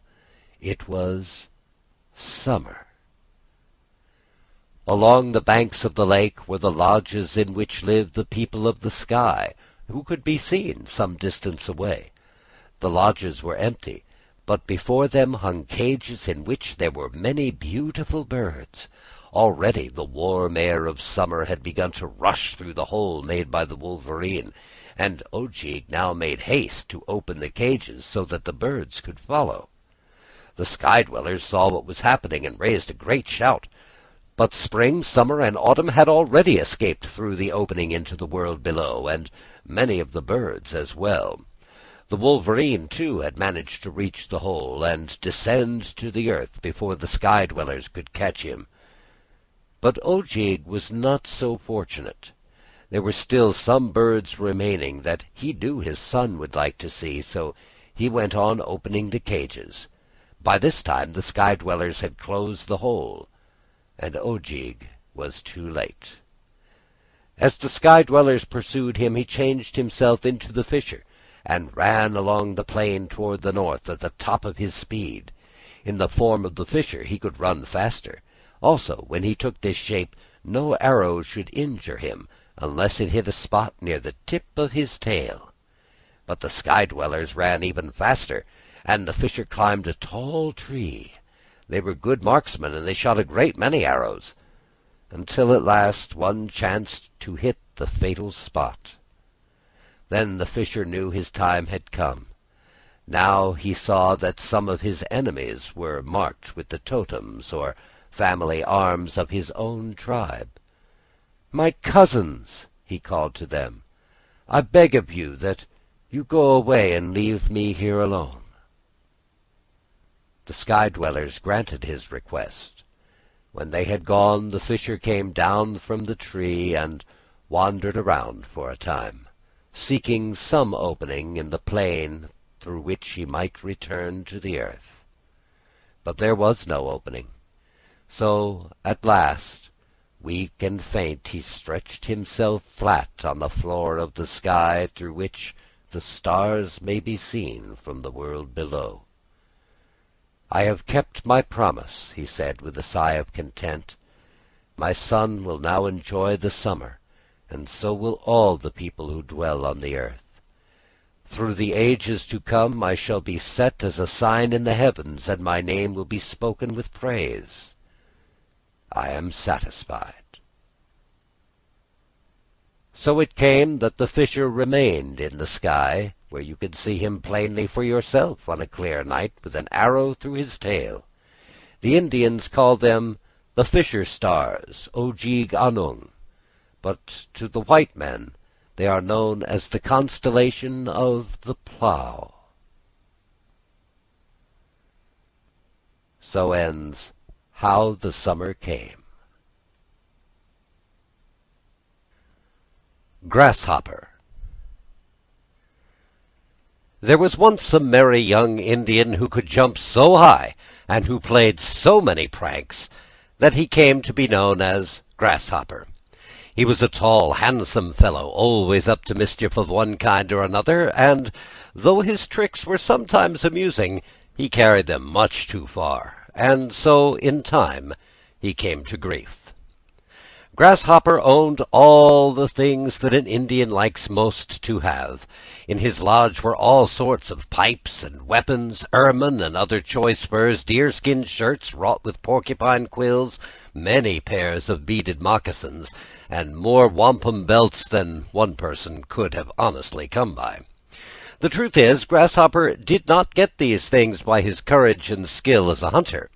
He got them by shaking pieces of colored bone and wood in a wooden bowl and throwing them on the ground. That is to say, Grasshopper was a gambler, and such a lucky gambler that he easily won from others with his game of bowl encounters the things that they had obtained by risking their lives in the hunt.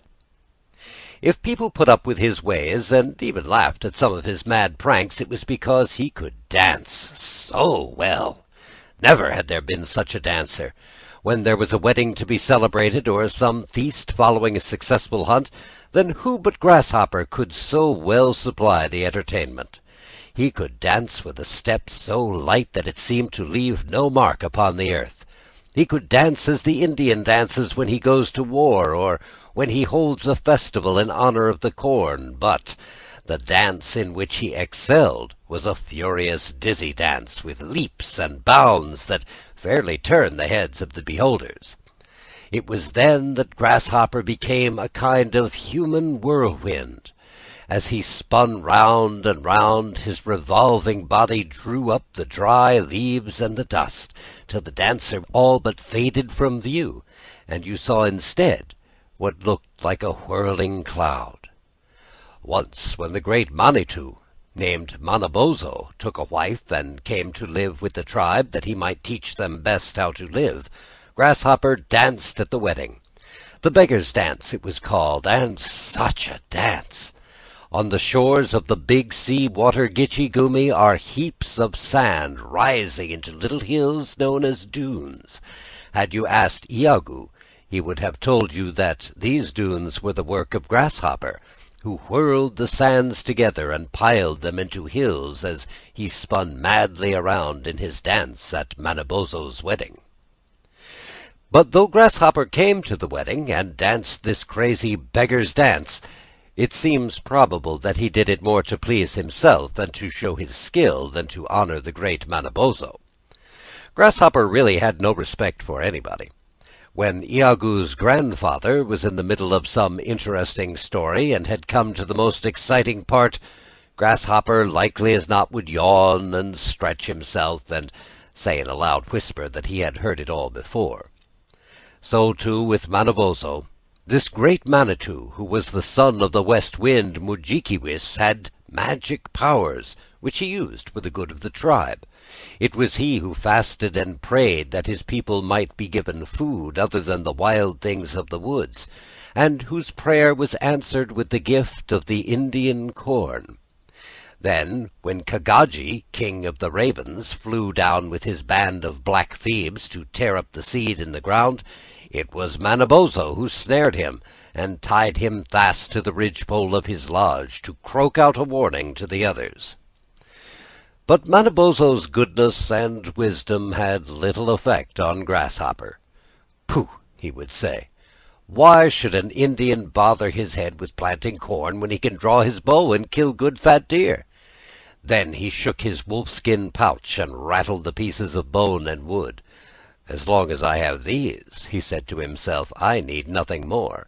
After all, it is everybody else that works for the man who knows how to use his head." He walked through the village very proud and straight, with his fan of turkey feathers, a swan's plume fastened in his long black hair, and the tails of foxes trailing from his heels. In his white deerskin shirt edged with ermine, his leggings and moccasins ornamented with beads and porcupine quills, he cut a fine figure. There was to be a dance that night, and Grasshopper, who was a great dandy and a favourite with all the young girls and women, had decked himself out for the occasion. He had painted his face with streaks of blue and vermilion. His blue-black hair, parted in the middle and glistening with oil, hung to his shoulders in braids plaited with a sweet grass. The warriors might call him Shagodaya, a coward, and make jokes at his expense, but he did not care. Could he not beat them all when it came to playing ball or quoits? And were not the maidens all in love with his good looks? Meanwhile, Grasshopper wished to pass the time in some pleasant way. Glancing through the door of a lodge, he saw a group of young men seated on the ground, listening to one of old Iago's stories. "Ha!" he cried. "Have you nothing better to do? Here's a game worth playing." And he drew from his pouch the 13 pieces of bone and wood, and juggled them from one hand to the other. But no one paid any attention to him. After all, Grasshopper had more brains in his heels than in his head. For once he had been too cunning. Fearing his skill, no one could be found who would play with him. "Pooh!" muttered Grasshopper as he turned away. "I see how it is. The pious Manabozho has been preaching to them again. This village is getting to be pretty tiresome to live in. It's about time for me to strike out and find a place where the young men don't sit around and talk to the squaws." He walked along, bent on mischief. Even the dance was forgotten. He wondered what he could do to amuse himself. As he came to the outskirts of the village, he passed the lodge of Manabozho. "I would like to play him some trick," he said under his breath, "so he will remember me when I am gone." But he was well aware that Manabozho was much more powerful than himself, so he hesitated, not knowing exactly what to do. At last he walked softly to the doorway and listened, but could hear no sound of voices. "Good," he said with a grin. "Perhaps nobody is at home." With that he spun around at the outside of the lodge on one leg, raising a great cloud of dust. No one came out. But on the ridgepole of the lodge, the captive Kagaji, king of the ravens, flapped his big black wings and screamed with a hoarse, rasping cry. "Fool!" cried Grasshopper. "Noisy fool!" With a bound he leaped over the lodge, and then back again, at which the raven screamed even more harshly than ever. But within the lodge all was silent. Grasshopper grew bolder. Going to the doorway again, he rattled the flap of buffalo hide. Nobody answered. So, cautiously drawing the curtain to one side, he ventured to peer in. Then he chuckled softly. The lodge was empty. "This is my chance," he exclaimed. "Manabozho is away, and so is his foolish wife. I'll just pay my respects before they come back, and then I'll be off for good." Saying this, he went in and began to turn everything upside down. He threw all the bowls and kettles in the corner, filled the drinking gourds with ashes from the fire, flung the rich furs and embroidered garments this way and that, and strewed the floor with wampum, belts, and arrows. When he finished, one might have thought a crazy man had been there. No woman in the village was more neat or orderly than the wife of Manabozho, and Grasshopper knew this would vex her more than anything else he could do. Now for Manabozho, he grinned as he left the lodge, well pleased with the mischief he had wrought. "Caw! Caw!" screamed the king of the ravens. "Caw!" answered Grasshopper, mocking him. "A pretty sort of pet you are! Does Manabozho keep you sitting there because you are so handsome, or is it because of your beautiful voice?" And with that he made a leap to the ridgepole, seized the raven by the neck, whirled it round and round till it was quite limp and lifeless. Then he left it hanging there as an insult to Manabozho. He was now in high good humor, and went his way through the forest, whistling and singing and turning handsprings to amuse the squirrels. There was a high rock overlooking the lake, from the top of which one could view the country for miles and miles. Grasshopper climbed it. He could see the village plainly, so he thought he would wait there till Manabozho came home. That would be part of the joke. As he sat there, Many birds darted round him, flying close over his head. Manabozho called these fowls of the air his chickens, and had put them under his protection, but Grasshopper had grown reckless. Along came a flock of mountain chickens, and he strung his bow and shot them as they flew, for no better reason than because they were Manabozho's, and not because he needed them for food. Bird after bird fell, pierced by his arrows. When they had fallen, he would throw their bodies down the cliff upon the beach below. At last, Kaoshk, the seagull, spied him at his cruel sport, and gave the alarm.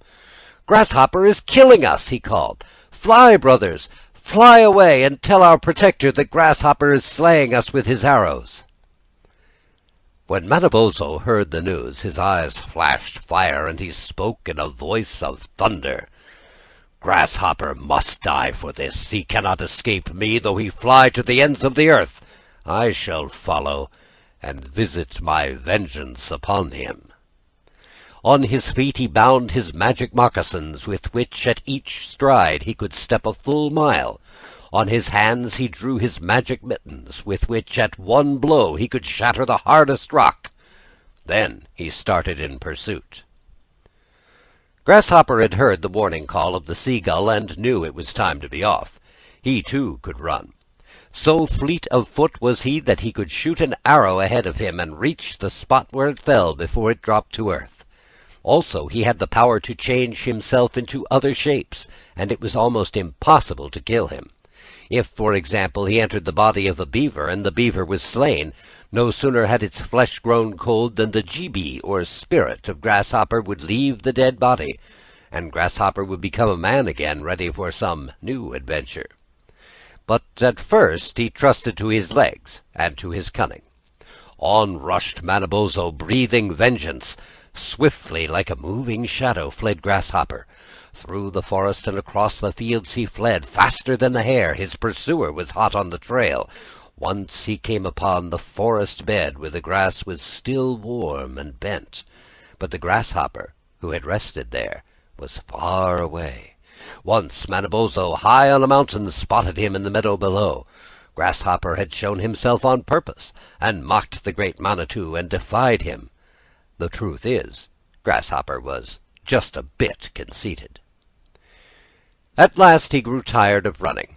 Not that his legs ached him, or his feet were sore, but this kind of life was not much to his liking, and he kept his eye open for something new. Pretty soon he came to a stream where the water was backed up by some kind of dam, so that it flooded the banks. Grasshopper had run about 1,000 miles that day, counting all the turns and twists. He was hot and dusty, and the pond, with its water lilies and rushes, looked cool and refreshing. From far away came a faint sound. It was the voice of Manabozho, shouting his war cry. "Tiresome fellow," said Grasshopper. "I almost wish I were a beaver, and lived there at the bottom of the pond, where no one would disturb me." Then up popped the head of a beaver, who looked at him suspiciously. "Don't be alarmed. I left my bow and arrows over there in the grass," explained Grasshopper. "Besides, I was just thinking I would like to be a beaver myself. What do you say to that?" "I shall have to consult Amik, our chief," answered the friendly animal. Down he dived to the bottom, and pretty soon Amik's head appeared above the water, followed by the heads of 20 others. "Let me be one of you," said Grasshopper. "You have a pleasant home down there in the clear, cool water, and I am tired of the life I lead." Amik was pleased that such a strong, handsome young Indian should wish to join their company. "But I can help you," he answered, "only after you have plunged into the pond. Do you think you can change yourself into one of us?" "That is easy," said Grasshopper. He waded into the water up to his waist, and behold, he had a broad, flat tail. Deeper and deeper he went. As the water closed over his head, he became a beaver, with glossy black fur and webbed feet like a duck's. Down he sank with the others to the bottom, which was covered with heaps of logs and branches. "That," explained Amik, "is the food we have stored for the winter. We eat the bark, and soon you will be as fat as any of us." "But I want to be even fatter," said Grasshopper. "Fatter and 10 times as big." "As you please," agreed Amik. "We can help to make you just as big as you wish." They reached the lodge where the beavers lived, and entered the doorway, leading into a number of large rooms. Grasshopper selected the largest one for himself. "Now," he said, "bring me all the food I can eat, and when I am big enough, I will be your chief." The beavers were willing. They set to work getting quantities of the juiciest bark for Grasshopper, who was delighted with this lazy life and did little more than eat or sleep. Bigger and bigger he grew, till at last he was 10 times the size of Amik and could scarcely move around in his lodge. He was perfectly happy. But one day the beaver who kept watch up above among the rushes of the pond came swimming to the lodge in a state of great excitement. "The hunters are after us," he panted. "It is indeed Manabozho himself with his hunters. They are breaking down our dam." Even as he spoke, the water in the pond sank lower and lower. The next moment came the tramping of feet as the hunters leapt upon the roof of the lodge, trying to break it open. All the beavers but Grasshopper scattered out of the lodge and escaped into the stream, where they hid themselves in some deep pools or swam far down with the current. Grasshopper did his best to follow them, but he could not.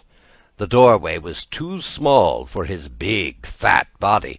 When he attempted to go through it, he found himself stuck fast. Then the roof gave way, and the head of an Indian appeared. "Tayo!" he called. "Toot Tayo! See what's here? This must be Mishomik, the king of the beavers." Manabozho came and gave one look. "It's Grasshopper!" he cried. "I can see through his tricks. It's Grasshopper in the skin of a beaver." Then they fell upon him with their clubs, and 8 tall Indians, having swung his limp carcass upon poles, carried it off in triumph through the woods. But his jibi, or spirit, was still in the body of the beaver, and struggled to escape.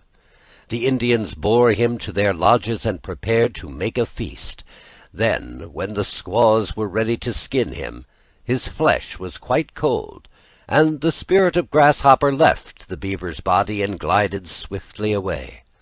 As the shadowy shape fled across the prairie into the forest, the watchful Manabozho saw it take the human form of Grasshopper, and he started in pursuit. Grasshopper's life among the beavers had made him lazier than ever, and as he ran he looked around for some easier way than running. Soon he came upon a herd of elk, a species of deer with large spreading horns. The elk were feeding contentedly, and looked sleek and fat. "They lead a free and happy life," said Grasshopper as he watched them. "Why fatigue myself with running? I'll change myself into an elk and join their band." Horns sprouted from his head. In a few minutes the transformation was complete. Still he was not satisfied. "I am hardly big enough," he said to the leader. "My feet are much too small, and my horns should be twice the size of yours. Is there nothing I could do to make them grow?" "Yes," answered the leader of the elks, "but you do it at your own risk." He took Grasshopper into the woods and showed him a bright red berry that hung in clusters on some small low bushes. "Eat these," he said, "and nothing else, and your horns and feet will soon be much bigger than ours. However, it would be wise if you did not eat too many of them." The berries were delicious. Grasshopper felt that he could not get enough, and he ate them greedily whenever he could find them. Before long his feet had grown so large and heavy he could hardly keep up with the herd, while his horns had such a huge spread that he sometimes found them rather in his way. One cold day the herd went into the woods for shelter. Pretty soon some of the elks who had lingered behind came rushing by with snorts of alarm. Hunters were pursuing them. "Run!" called out the leader to Grasshopper. "Follow us out onto the prairie where the Indians cannot catch us." Grasshopper tried to follow them, but his big feet weighted him down, and he ran slowly. Then, as he plunged madly through a thicket, his spreading horns were entangled in some low branches that held him fast. Already several arrows had whizzed by him. Another pierced his heart, and he sank to the ground. Along came the hunters with a whoop. "Tao!" they exclaimed when they saw the enormous elk. "It is he who made the large tracks on the prairie. Tao!" As they were skinning him, Manabozho joined the party. At that moment, the jibi, or spirit of Grasshopper, escaped through the mouth of the dead elk and passed swiftly to the open plains, like a puff of white smoke driven before the wind. Then, as Manabozho watched it melt away, he saw once more the mortal shape of Grasshopper, and once more he followed after, breathing vengeance. As Grasshopper ran on, a new thought came into his head. Above him, in the clear blue sky, the birds wheeled and soared. "There is the place for me," he said, "far up in the sky. Let me have wings, and I can laugh at Manabozho." Ahead of him was a lake. Approaching it, he saw a flock of wild geese, known as brant, feeding among the rushes. "Ha!" said Grasshopper, admiring them as they sailed smoothly here and there. "They will soon be winging their way to the north. I would like to fly in their company." He spoke to them, calling them Pishniku, his brothers, and they consented to receive him as one of the flock. So he floated on his back till feathers sprouted on him, and he became a brant, with a broad black beak and a tail that would guide him through the air as a rudder steers a ship. Greedy as ever, he fed long after the others had had enough, so that he soon grew to be the biggest brant ever seen. His beak looked like the paddles of a canoe. When he spread his wings, they were as large as two large apukwa, or mats. The wild geese stared at him in astonishment. "You must fly the lead," they said. "No," answered Grasshopper, "I would rather fly behind." "As you please," they told him, "but you will have to be careful. By all means keep your head and neck straight out before you, and do not look down as you fly, or you may meet with an accident." It was a beautiful sight to see them flap their wings, stretch their long necks, and rise with a whir from the lake, mounting the wind and rushing on before it. They flew with a breeze from the south, faster and faster, till their speed was like the flight of an arrow. One day, passing over a village, they could hear the people shouting. The Indians were amazed at the size of the big brant flying in the rear of the flock.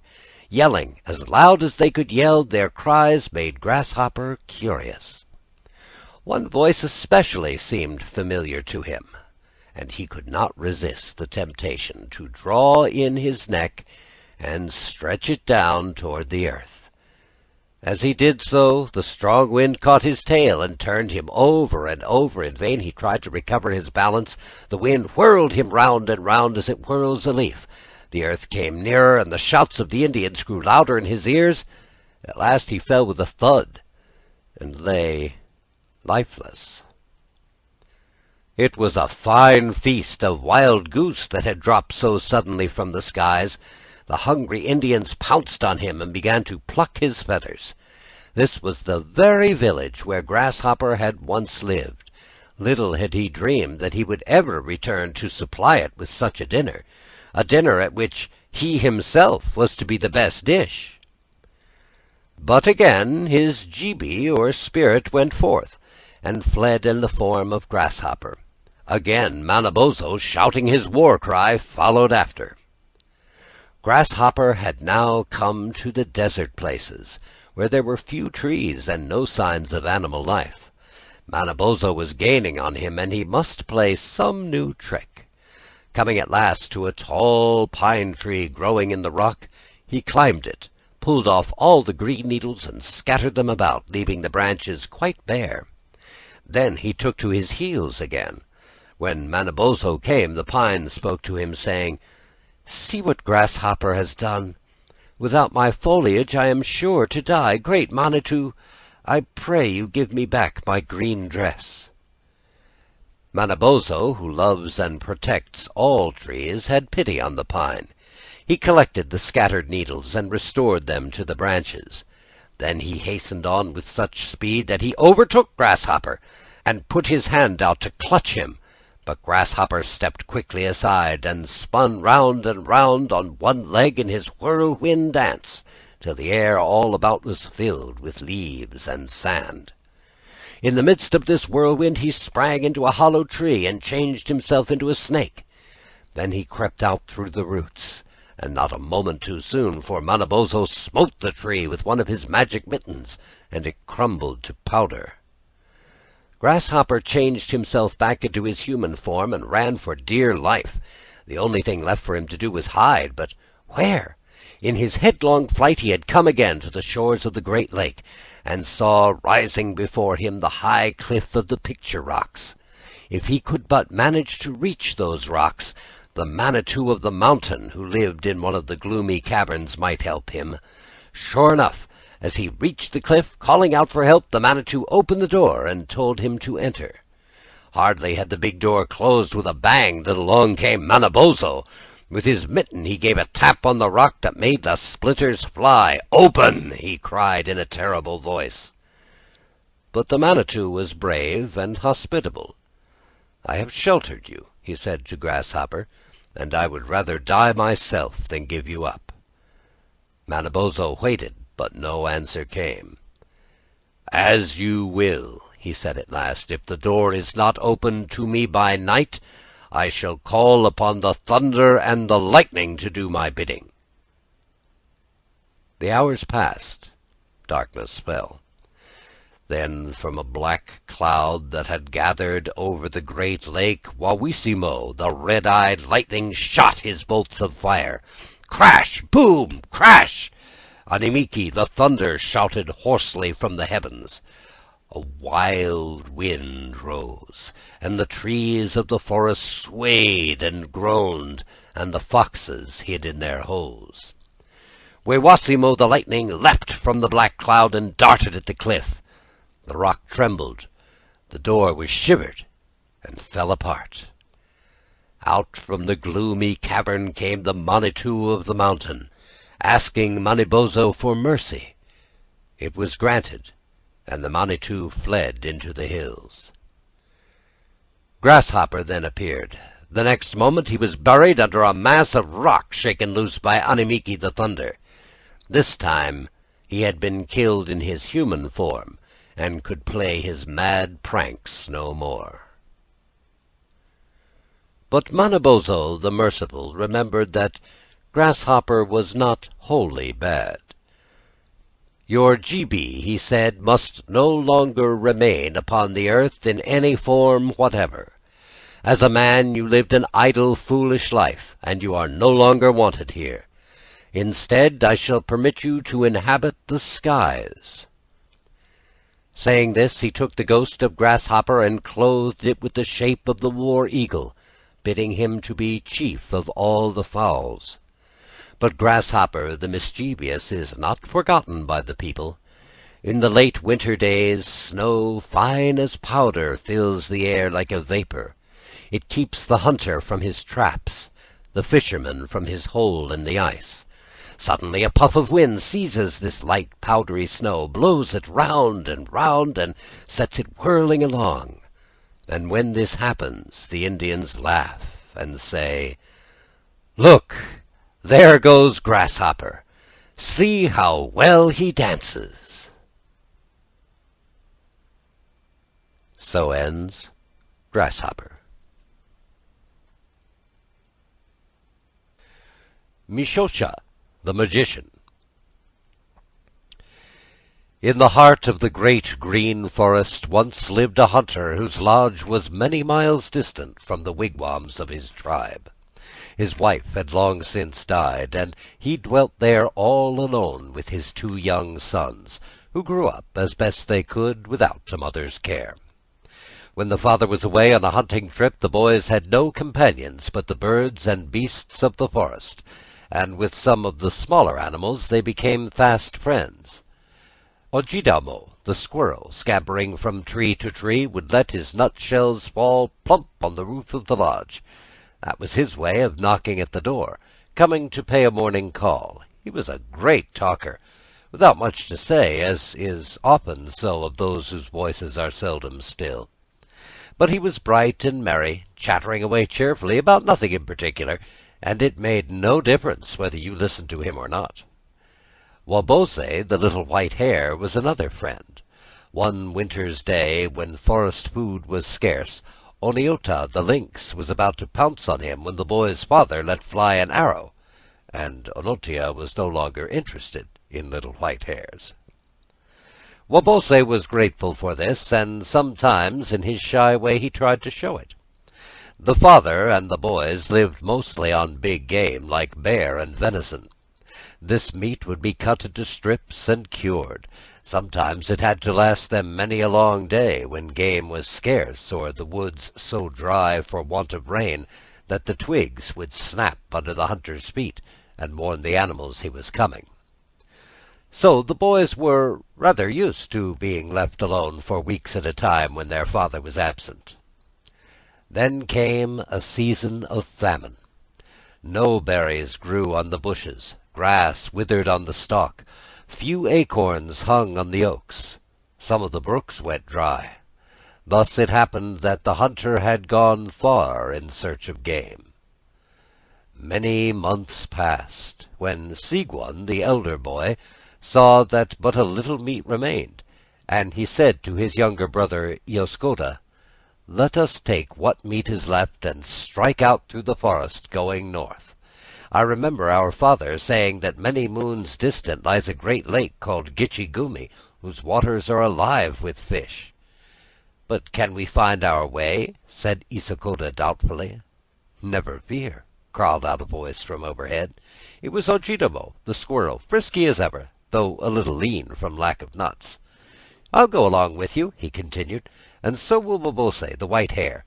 We can hop ahead and find the trail, and I can jump from tree to tree and keep a lookout. Between us, we're bound to go right." It proved to be a good idea, and Wabose took the lead. Where the trail was overgrown with grass, he would nose his way along the ground without once going wrong. Where the track was plain, he would run ahead, then stop and sit up on his haunches to wait for the boys, his long ears pricked up and moving, to detect the slightest danger. But nothing happened to alarm them. The lynx, the wildcat, and the wolf had all fled before the famine, and the silent forest was empty of savage beasts. On and on they went, till it seemed as if the woods would never end. Then, one day, Ojidemo climbed a tall pine, from whose topmost bough he could see far over the forest. The sun was shining bright. As he cocked his eye and looked toward the north, something that seemed to meet the sky sparkled like silver. It was Gitchigumi, the great lake. They had reached a place where nuts were plentiful, and many green things grew that would fatten the white hare. So Wabose and the squirrel bade good-bye to the boys, who could now make their way with ease. Soon they came to the edge of the woods. They heard a piping cry. It was Tweetweeshkaway, the plover, flying along the beach. In another moment the great glittering waters lay before them. Sigwan, with his sharp hunting knife, cut a limb from an ash tree and made a bow. From an oak bough he whittled some arrows, which he tipped with flint. He found feathers fallen from a gull's wing for the shaft. A strip cut from his deerskin shirt supplied the bowstring. Then, giving the bow and arrow to Iaskoda to practice with, he gathered some seed pods from the wild rose to stay their hunger. An arrow, badly aimed by his brother, fell into the lake, and Sigwan waded in to recover it. He had walked into the water till it reached his waist, and put out his hand to grasp the arrow, when suddenly, as if by magic, a canoe came skimming along like a bird. In the canoe was an ugly old man, who reached out and seized the astonished boy and pulled him aboard. "If I must go with you, take my brother too," begged Sigwan. "If he is left there all alone, he will starve." But Mishosha the magician only laughed. Then, striking the side of the canoe with his hand, and uttering the magic words, "Kemaun Pol," it shot out across the lake like a thing alive, so that the beach was quickly lost to sight. Soon it came to rest on a sandy shore, and Mishosha, leaping out, beckoned him to follow. They had landed on an island. Before them, in a grove of cedars, were 2 wigwams or lodges. From the smaller one, 2 lovely young girls came out and stood looking at them. To Sigwan, who had never before seen a girl, these maidens looked like spirits from the skies. He gazed at them in wonder, half expecting they would vanish. For their part, they looked at him without smiling.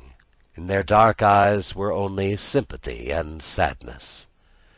"My daughters," said the old man to Sigwan, with a chuckle that displayed his long yellow teeth. Then, turning to the girls, "Are you not glad to see me safely back?" he asked.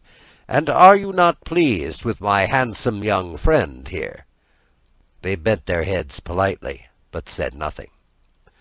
"It's a long time since you were favored with such a visitor," he went on, in a loud whisper to the elder girl. "He would make a fine husband." The maiden murmured something under her breath, and Mishosha gave her a wicked look. "We shall see, we shall see," he muttered to himself, laughing like a magpie and rubbing his long bony hands together. Sigwan, much troubled in mind, and hardly knowing what to make of it all, resolved to keep his eyes open. Luckily, Mishosha was sometimes careless. He walked on ahead and entered the lodge, leaving the others together, whereupon the older girl, approaching Sigwan, spoke to him quickly. "We are not his daughters," she said.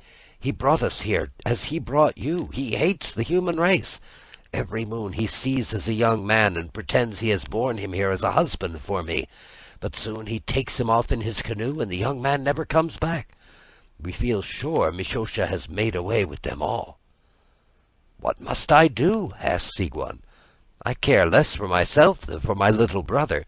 He was left behind on a wild beach and may die of hunger." "Ah," said the maiden, "you are really good and unselfish. So no matter what comes of it, we must aid you. Kokoko, the great owl, keeps watch all night on the bare limb of that big cedar. Wait till Mishosha falls asleep, then wrap yourself from head to foot in his blanket and steal softly to the door of our lodge. Whisper my name, Ninimosha, and I shall come out and tell you what to do." "Ninimosha," murmured the youth. "What a beautiful name!" Then, before he could thank her, the girls were gone. Mishosha now appeared and made a sign to Sigwan to join him. The old man seemed to be in a good humor, and passed the time telling stories, but Sigwan was not deceived by this pretense of friendship. When the magician was sound asleep, he rose, wrapped Mishosha's blanket around him, and walked carefully to the door of the little lodge. "Ninimosha," he whispered, as his heart beat fast, for Ninimosha in the Indian tongue is "my sweetheart." "Sigwan," she answered, and his name, meaning spring, came like music from her lips. She drew the curtain aside and came out. "Here," she said, "is food that will last your brother for several days. Get into Mishosha's canoe, pronounce the magic charm, and it will take you where you wish. You can be back before daybreak." "But the owl?" asked Sigwan. "Will he not cry out?" "Walk with a stoop, the way Mishosha walks," she explained. "Kokoko, when he sees you, will cry, 'Hoot, hoot.' You must answer, 'Hoot, hoot, hoo, Mishosha.' Then he will let you pass." Sigwan did as he was told, and was soon skimming across the lake. Having landed on the beach, he began to bark like a squirrel, and at this friendly signal his brother ran up and flung his arms around him. Sigwan made a shelter for the boy and told him he would come again. Then he returned in the canoe and was soon fast asleep in the magician's lodge. Mishosha, who trusted in his owl, suspected nothing. How should he know what lovers can do when they put their heads together? "You have slept well, my son," said he, "and now we have a pleasant journey before us. We are going to an island where thousands of gulls lay their eggs in the sand, and we shall get all we can carry away." Remembering what Ninimosha had said, Sigwun shivered, but she kissed her hand and waved him a good-bye, and this put heart in him. As the canoe sped away, he made sure that his hunting knife slipped easily in its sheath, and he did not take his eyes off Mishosha for a moment. When they reached the island, the gulls rose in great numbers and flew screaming over their heads. "You gather the eggs," said the magician, "while I keep watch in the canoe." Sigwun hastened ashore, glad to quit the old man's company. Then the magician cried out to the gulls, "Ho, my feathered friends! Here is the human offering I promised you when you agreed to call me master. Fly down, my pretty ones, fly down and devour him!" Striking the side of his canoe, he abandoned the youth to the mercy of the birds. With harsh cries, the gulls swept down on Sigwun. Never had he heard such a clamor. 10,000 wings beat the air, and it stirred it like a storm. Whirling and darting, they came upon him in a cloud, but Sigwun did not flinch. Shouting the "Saw-saw-quan," or war cry, he seized the first bird that attacked him, then grasping it by the neck, he held it high above his head in his left hand, and with his right hand drew his knife, which glittered in the sun. "Hold!" he cried. "Hold, you poor fools! Beware the vengeance of the Great Spirit!" The gulls paused their attack, but still circled round him with sharp beaks extended. "Hear me, O gulls!" he continued. "The Great Spirit gave you life that you might serve mankind. Slay me, and you slay one made to rule over all the beasts and birds. I tell you, beware!" "But Mishosha is all-powerful," screamed the gulls. "He has bidden us to destroy you." "Mishosha is no Manitou," answered Sigwun. "He is only a wicked magician who would use you for his own evil ends. Bear me on your wings back to his island, for it is he who must be destroyed." Then the gulls, persuaded that Mishosha had tricked them, drew closer together, that the youth might lie upon their backs. Rising on the wind, they carried him across the waters, setting him down gently by the lodge before the magician had arrived there. Ninimosha rejoiced when she saw it was really Sigwun. "I was not mistaken in you," she told him. "It is plain that the Great Spirit protects you, but Mishosha will try again, so be on your guard." The magician now arrived in his magic canoe. When he saw Sigwun, he tried to smile pleasantly, but having had little practice in thinking kind thoughts, he only grinned like a gargoyle, which, excepting perhaps the hyena, has the most painful possible smile. "Good, my son," he managed to say. "You must not misunderstand me. I did it to test your courage. And now Ninimosha is sure to love you. Ah, my children, you will make a happy pair." Ninimosha turned away to hide her disgust, but Sigwun pretended to believe the malicious old man was in earnest. "However," continued the magician, "I owe you something for having seemed to play you such a trick. I see you wear no ornaments. Come with me, then, to the island of glittering shells, and soon you will be attired as becomes a handsome warrior." The island where they landed was indeed a wonderful place, covered with colored shells that gleamed in the sun like jewels. "Look," said Mishosha, as they walked along the beach. "Out there a little way. See it shining in the bottom?" Sigwun waded in. When the water reached his thighs, the magician made a leap for the canoe and shoved it far out into the lake. "Come, king of fishes," he called. "You have always served me well. Here is your reward." Then, striking his canoe, he quickly disappeared. Immediately an enormous fish, with jaws wide open, rose to the surface a few feet away. But Sigwun only smiled, saying as he drew his long blade, "Know, monster, that I am Sigwun, named after him whose breath warms the ice-bound waters and clothes the hills with green. The cowardly Mishosha, fearing the anger of the Great Spirit, seeks to make you do what he dares not do himself. Spill but one drop of my blood, and it will dye the waters of the lake, in which all your tribe will miserably perish." "Mishosha has deceived me," said the king of the fishes. "He promised me a tender maiden, and has brought instead a youth with the eyes of a warrior. How shall I aid you, my master?" "Wretch!" exclaimed Sigurd, "rejoice that he did not keep his frightful promise. You deserve to die at my hands, but I shall give you a chance to repent.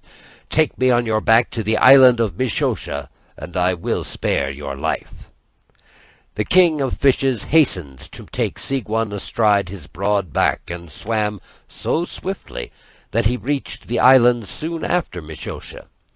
The magician was explaining to Ninimosha how the youth had fallen from the canoe into the jaws of a big fish, when along came Sigurd himself, strolling up from the lake as if he had returned from an everyday excursion. Even so, Mishosha still sought to excuse himself.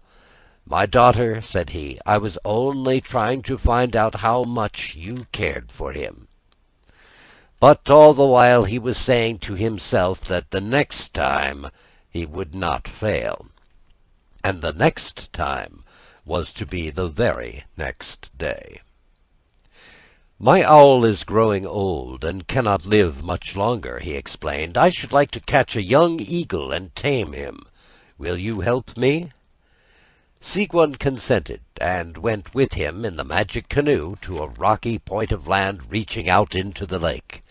There in the fork of a tall pine was an eagle's nest, in which there were some young eagles who could not yet fly. "Quick," said Mishosha, "climb the tree before the old birds return." Sigurd had almost reached the nest when the magician spoke to the pine, commanding it to grow taller. At once it began to rise until it was so high and swayed so in the wind that he felt it would take all his courage to get down again. At the same time the magician uttered a peculiar cry, at which the father and mother eagles came swooping from the clouds to protect their young. "Ho, ho!" laughed Mishosha. "This time I have made no mistake. Either you will fall and break your neck, or the eagles will scratch your eyes out." Striking his canoe, he vanished in the mist. The eagles now circled round Sigurd, who, resting on a branch, thus addressed them. "My brothers, behold the eagle's feather in my hair. It proves my admiration for your bravery and skill.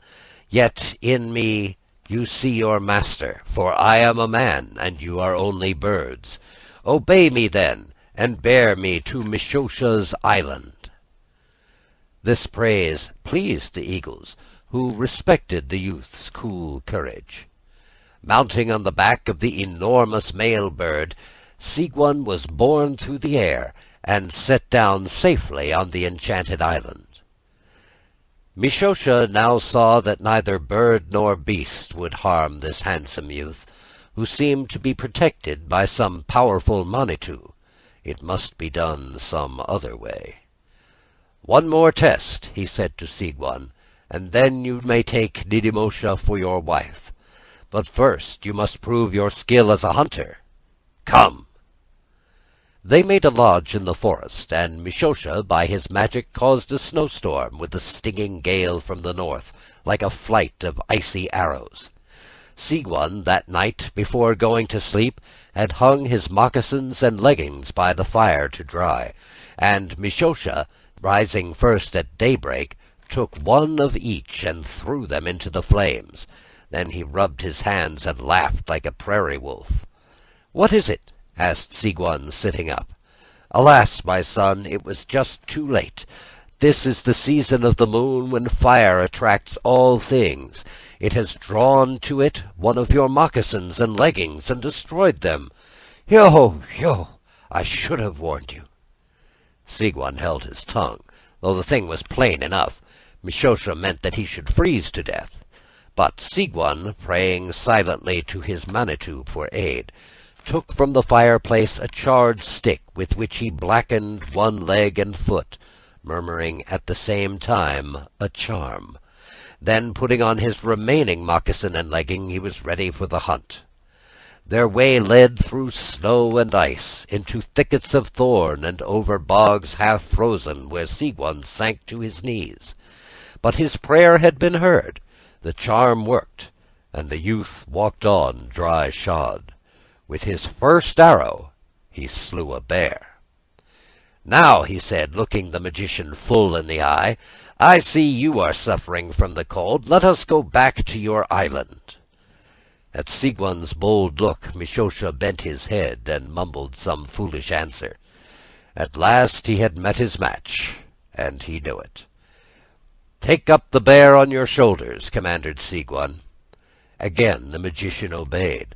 For the first time they returned together to the island, where the two young girls looked on in amazement to see the proud Mishosha staggering under the weight of the bear, grunting in helpless rage. "His power is broken," agreed Ninimosha, when Sigurd had told her all. "But we shall never sleep in safety until we are really rid of him. What is best to do?" They put their heads together, and when they had talked it over, Ninimosha laughed merrily. "He deserves a greater punishment," she said. "The world will not be safe as long as he has life. Yet what we plan to do will revenge us without shedding a single drop of blood." The next day Sigurd said to the magician, "It is time that we rescued my brother, whom we left all alone on the beach. Come with me." Mishosha made a wry face, but prepared to go. Landing on the beach, they soon spied the boy, who joyfully clambered into the canoe. Then Sigurd said to the old man, "Those red willows over on the bank would make a good smoking mixture. Could you manage to climb up there and cut me some?" "To be sure, my son, to be sure," answered Mishosha, walking rapidly toward the willows. "I am not so weak and good for nothing as you seem to think." Sigurd struck the canoe with his hand, pronouncing the magic words Kimaun Pol, and away it went with the two brothers aboard, leaving the magician high and dry and gnashing his yellow teeth.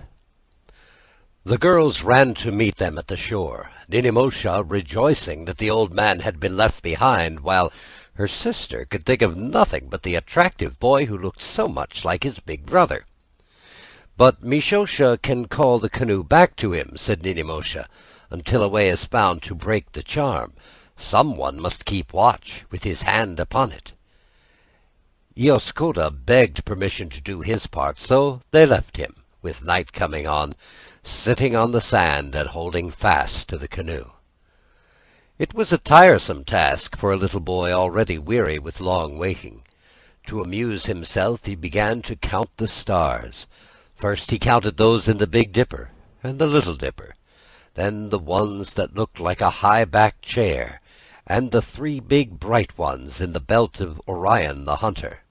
He did not know them by these names, which were given them long afterward, but he recognized the cluster called Ojiganong the fisher, who brought summer from the sky because his boy was cold. Ioscoda was also cold, sitting there in the wet sand, but Indian boys do not complain. Yet seeing the fisher stars, he thought of his own dear father, and wondered where he might be. Had Ioscoda been a white boy instead of a red, we think the sand he sat on might have been a little wetter for his tears. As it was, he found himself looking at the sky through a kind of fog. What was it? He rubbed his eyes, lost his count, and began all over again. The worst of it was that Indians could reckon only with their fingers, unless you include their toes, and Ioscoda's toes were tucked away snugly in his moccasins, quite out of sight and question. How many fingers had he counted? And how many stars? The fog, or whatever it was, filled his eyes. Lap, lap, lap went the little waves, rocking the canoe like a cradle. Soo, soo, sighed the wind in the cedars. All else earthly nodded and was still. Even the stars blinked and winked looked as if weary of watching the world. And Iascoda slept. "Hoo! Hoo!" The cry of Kokokoho the owl shrilled evilly on the ears. It was only for a moment. The shadows lifted. The squirrel barked. Wabun, the east wind, rising above the rim of the waters, let loose his silver arrows. It was day. Iascoda sat up, only half aroused, and looked out over the lake. Was he still on the wild beach, waiting for his brother? Then he remembered, and gave a guilty start. The canoe was gone. Gone, but come again. There it appeared, gliding straight toward him, and in it sat Mishosha. "Good morning, child," called the magician as the canoe grated on the sand. "Are you not glad to see your grandfather again?" Iascoda clenched his small fists. He was very brave and angry. "You are not my grandfather," he said, "and I am not glad to see you again." "Asa! Asa!" "Shame, shame," chuckled the old man. "But Sigwan will be glad to see me, and so will my dear daughters. I hope they have not been worried about me." He was much pleased with his cleverness in outwitting them all, and was now as impudent as before. But Sigwan bided his time. He thought of another plan. "Grandfather," he said, "it seems that we must continue to live here together. Let us therefore lay in a supply of meat for the winter.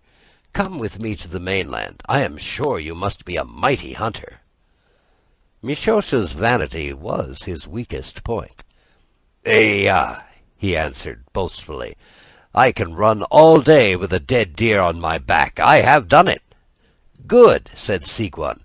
"The wind is going north again, and we shall need all your strength on the march." Now Sigwan had somehow learned the magician's dearest secret, which was this: Mishosha's left leg and foot were the only parts of his body that could be harmed. No arrow could pierce his heart. A war club brought down upon his head would be shivered into splinters. As well strike him with a straw. But his left leg and foot, ah! It was not for rheumatism that his legging was so well laced. And why did he always sit down with his left foot tucked up under him? Ha! Why, indeed, Sigwan had found the answer. They made a rude lodge in the forest, just as they had done before, and again it became bitter cold, only this time it was Sigwan that brought the storm.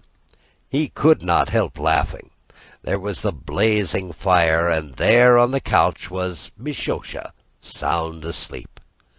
Sigwan softly rose, took both the magician's moccasins and leggings, and threw them into the flames. "Get up, grandfather," he called. "It is the season when fire attracts all things, and I fear you have lost something you may need." When Mishosha saw what had happened, he looked so frightened that Sigwan was almost sorry for him. But remembering Ninimosha and his little brother, he could think no other way. "We must be going," he said. They set out through the snow. My, how cold it was! Mishosha began to run, thinking this would help, while Sigwan followed, fearing that if he led, the magician might send an arrow through his back. After running for an hour, the magician was quite out of breath, and his legs and feet were growing numb and stiff. They had come to the edge of the forest, and reached the shore of the lake. Here Mishosha stopped. When he tried to take another step, he could not lift his feet. How heavy they had grown! He tried again, but something strange had happened. His toes sank into the sand and took the form of roots. The feathers in his hair, and then the hair itself, changed gradually into leaves. His outstretched arms were branches swaying in the wind. Bark appeared on his body. Sigwan looked and wondered. That which had been Mishosha was no longer a man, but a tree. A sycamore hung with button balls, leaning crookedly toward the lake. At last the wicked old magician had met his master. No more would his evil spell be cast on the young and innocent. Sigurd lingered for a moment to make sure that Mishosha would not come to life. Then he took his way across the water, where the others waited anxiously for him, and were told the good news. "Mishosha is no more," said Sigurd. "He can never harm us again. Let us leave this place where we have suffered so much, and make our home on the mainland." So together they went forth, his sweetheart, her sister, and the boy, with Sigurd showing the way. The trail he took led them again into the great forest, and once more to the lodge from which he had set out, and there they lived happily the rest of their days. So ends Mishosha the Magician.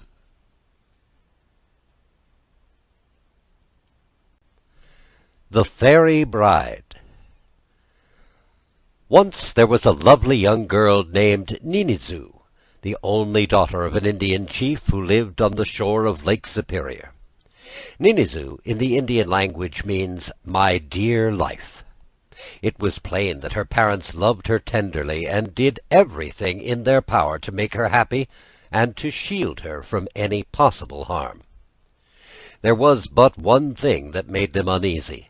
Ninizu was a favorite with the other young girls in the village and joined them in their play, but she liked best of all to walk by herself in the forest, or to follow some dim trail that led into the heart of the little hills.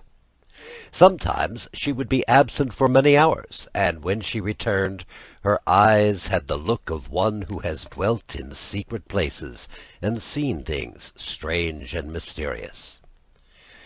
Nowadays, some persons would have called Ninizu romantic. Others, who can never see a thing that is not just beneath their noses, would have laughed a little in a superior sort of way and said she was a dreamer.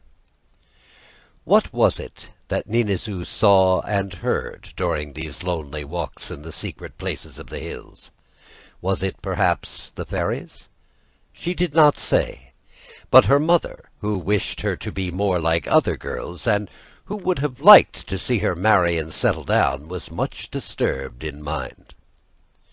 The mischievous little fairies known as Pukwudgies were believed to inhabit the sand dunes where Ninizu so often went to walk.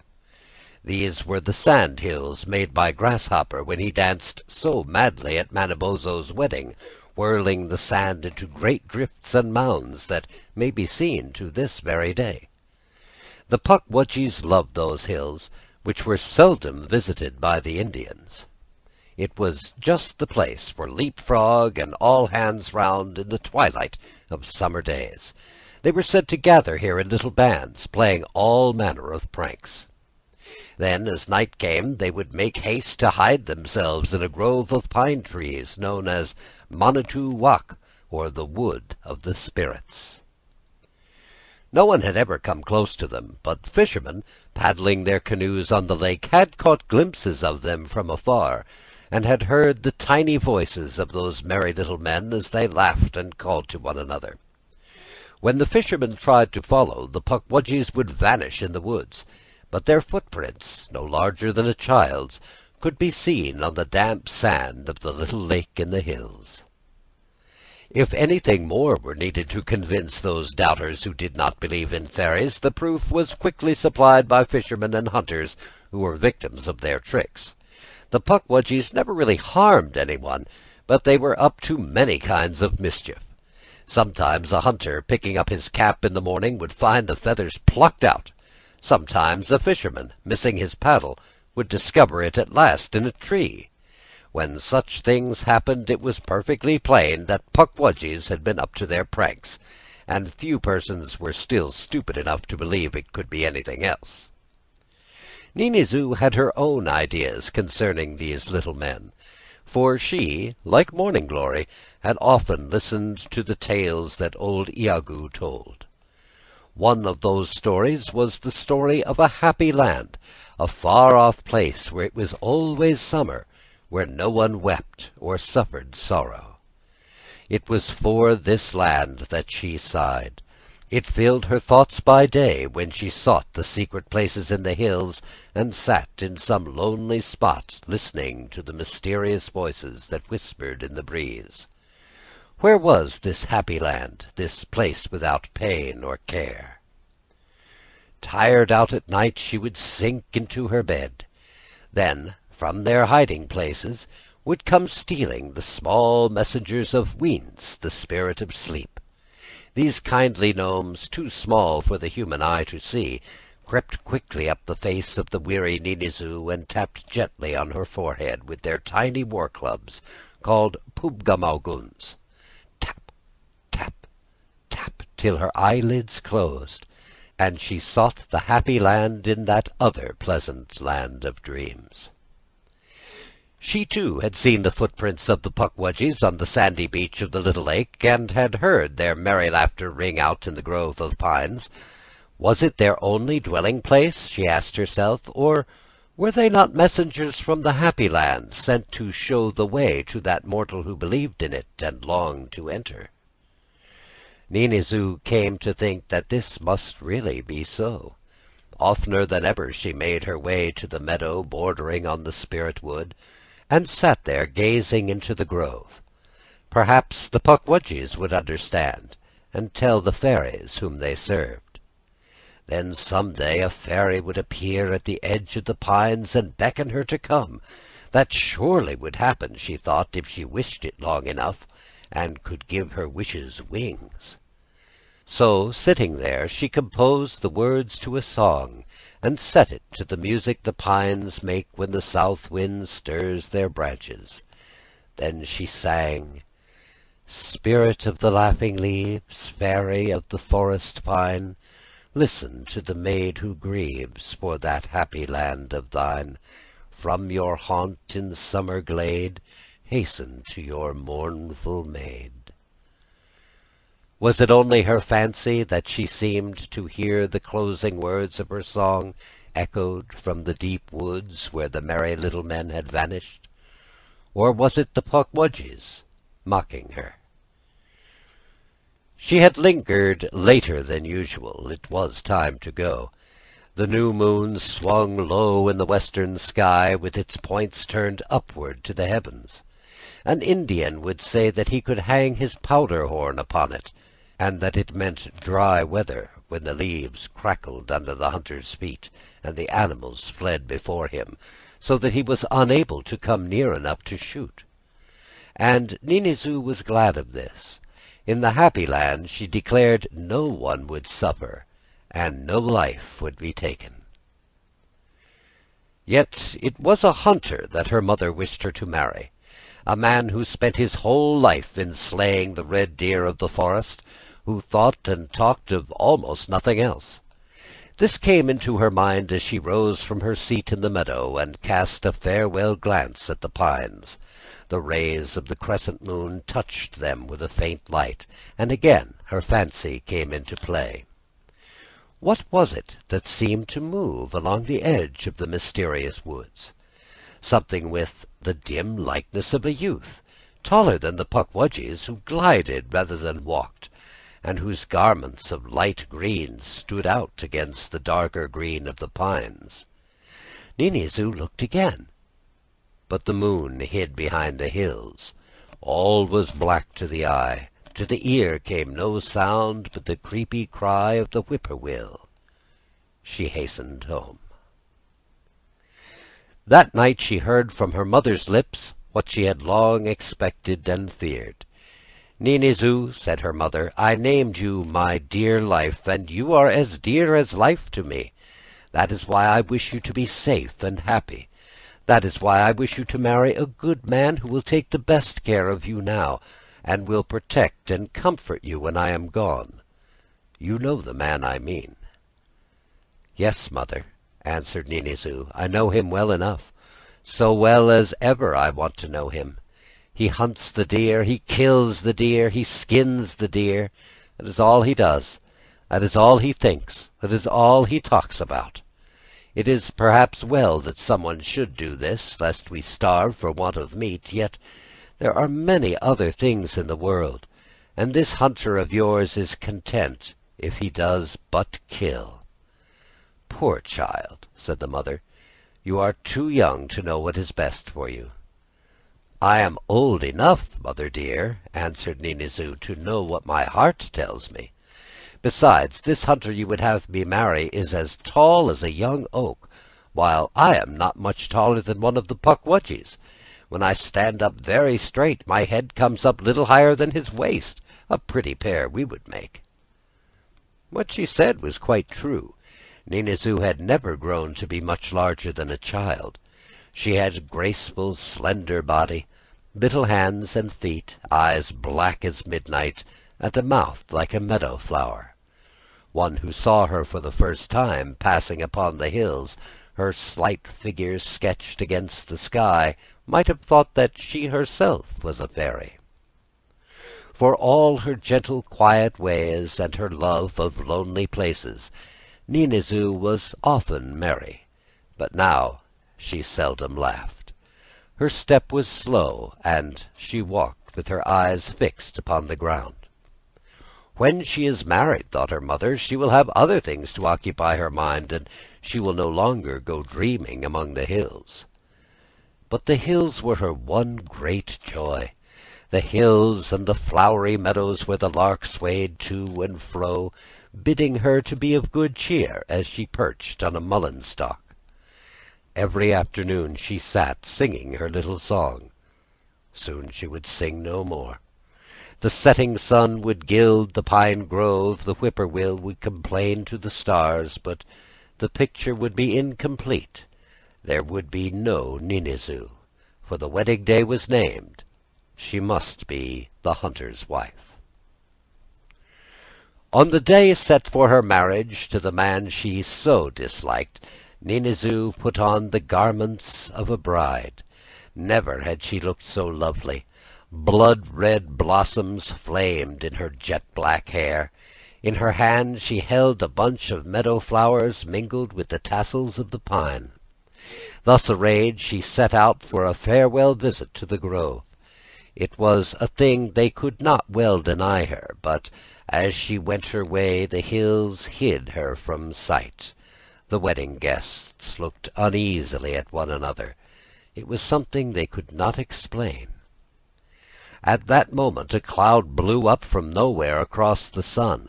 Light that had been there was now a shadow. Was it a sign? They glanced sidelong at the hunter, but the bridegroom was sharpening his sheath knife on a stone. Sunshine or shadow, his thoughts were following the deer. Time passed, but Ninizoo did not return.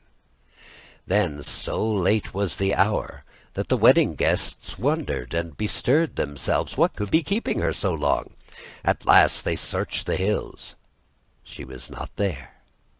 They tracked her to the meadow where the prints of her little moccasins led on and on into the grove itself. Then the tracks disappeared. Ninizoo had vanished. They never saw her more. The next day a hunter brought them strange news. He had climbed a hill. On his way home by a short cut he had paused there a moment to look around. Just then his dog ran up to him, whining with its tail between its legs. It was a brave dog, he said, that would not run from a bear, but this one acted as if he had seen something that was not mortal. Then the hunter heard a voice singing. Soon the singing stopped, and he made out, far off, the figure of Ninizoo, walking straight toward the grove, with her arms held out before her. He called to her, but she did not hear, and drew nearer and nearer to the spirit wood. "She walked like one who dreams," said the hunter, and when she had almost reached the woods, a young man, slender as a reed, came out to meet her. He was not one of our tribe. No, I have never seen his like. He was dressed in the leaves of the forest, and green plumes nodded on his head. He took her by the hand. They entered the sacred grove. There is no doubt that he was a fairy, the fairy Evergreen. There is nothing more. I have finished. So Ninazoo became a bride after all. So ends The Fairy Bride, the final tale of American fairy tales, collected by Henry R. Schoolcraft and retold by W. T. Larned.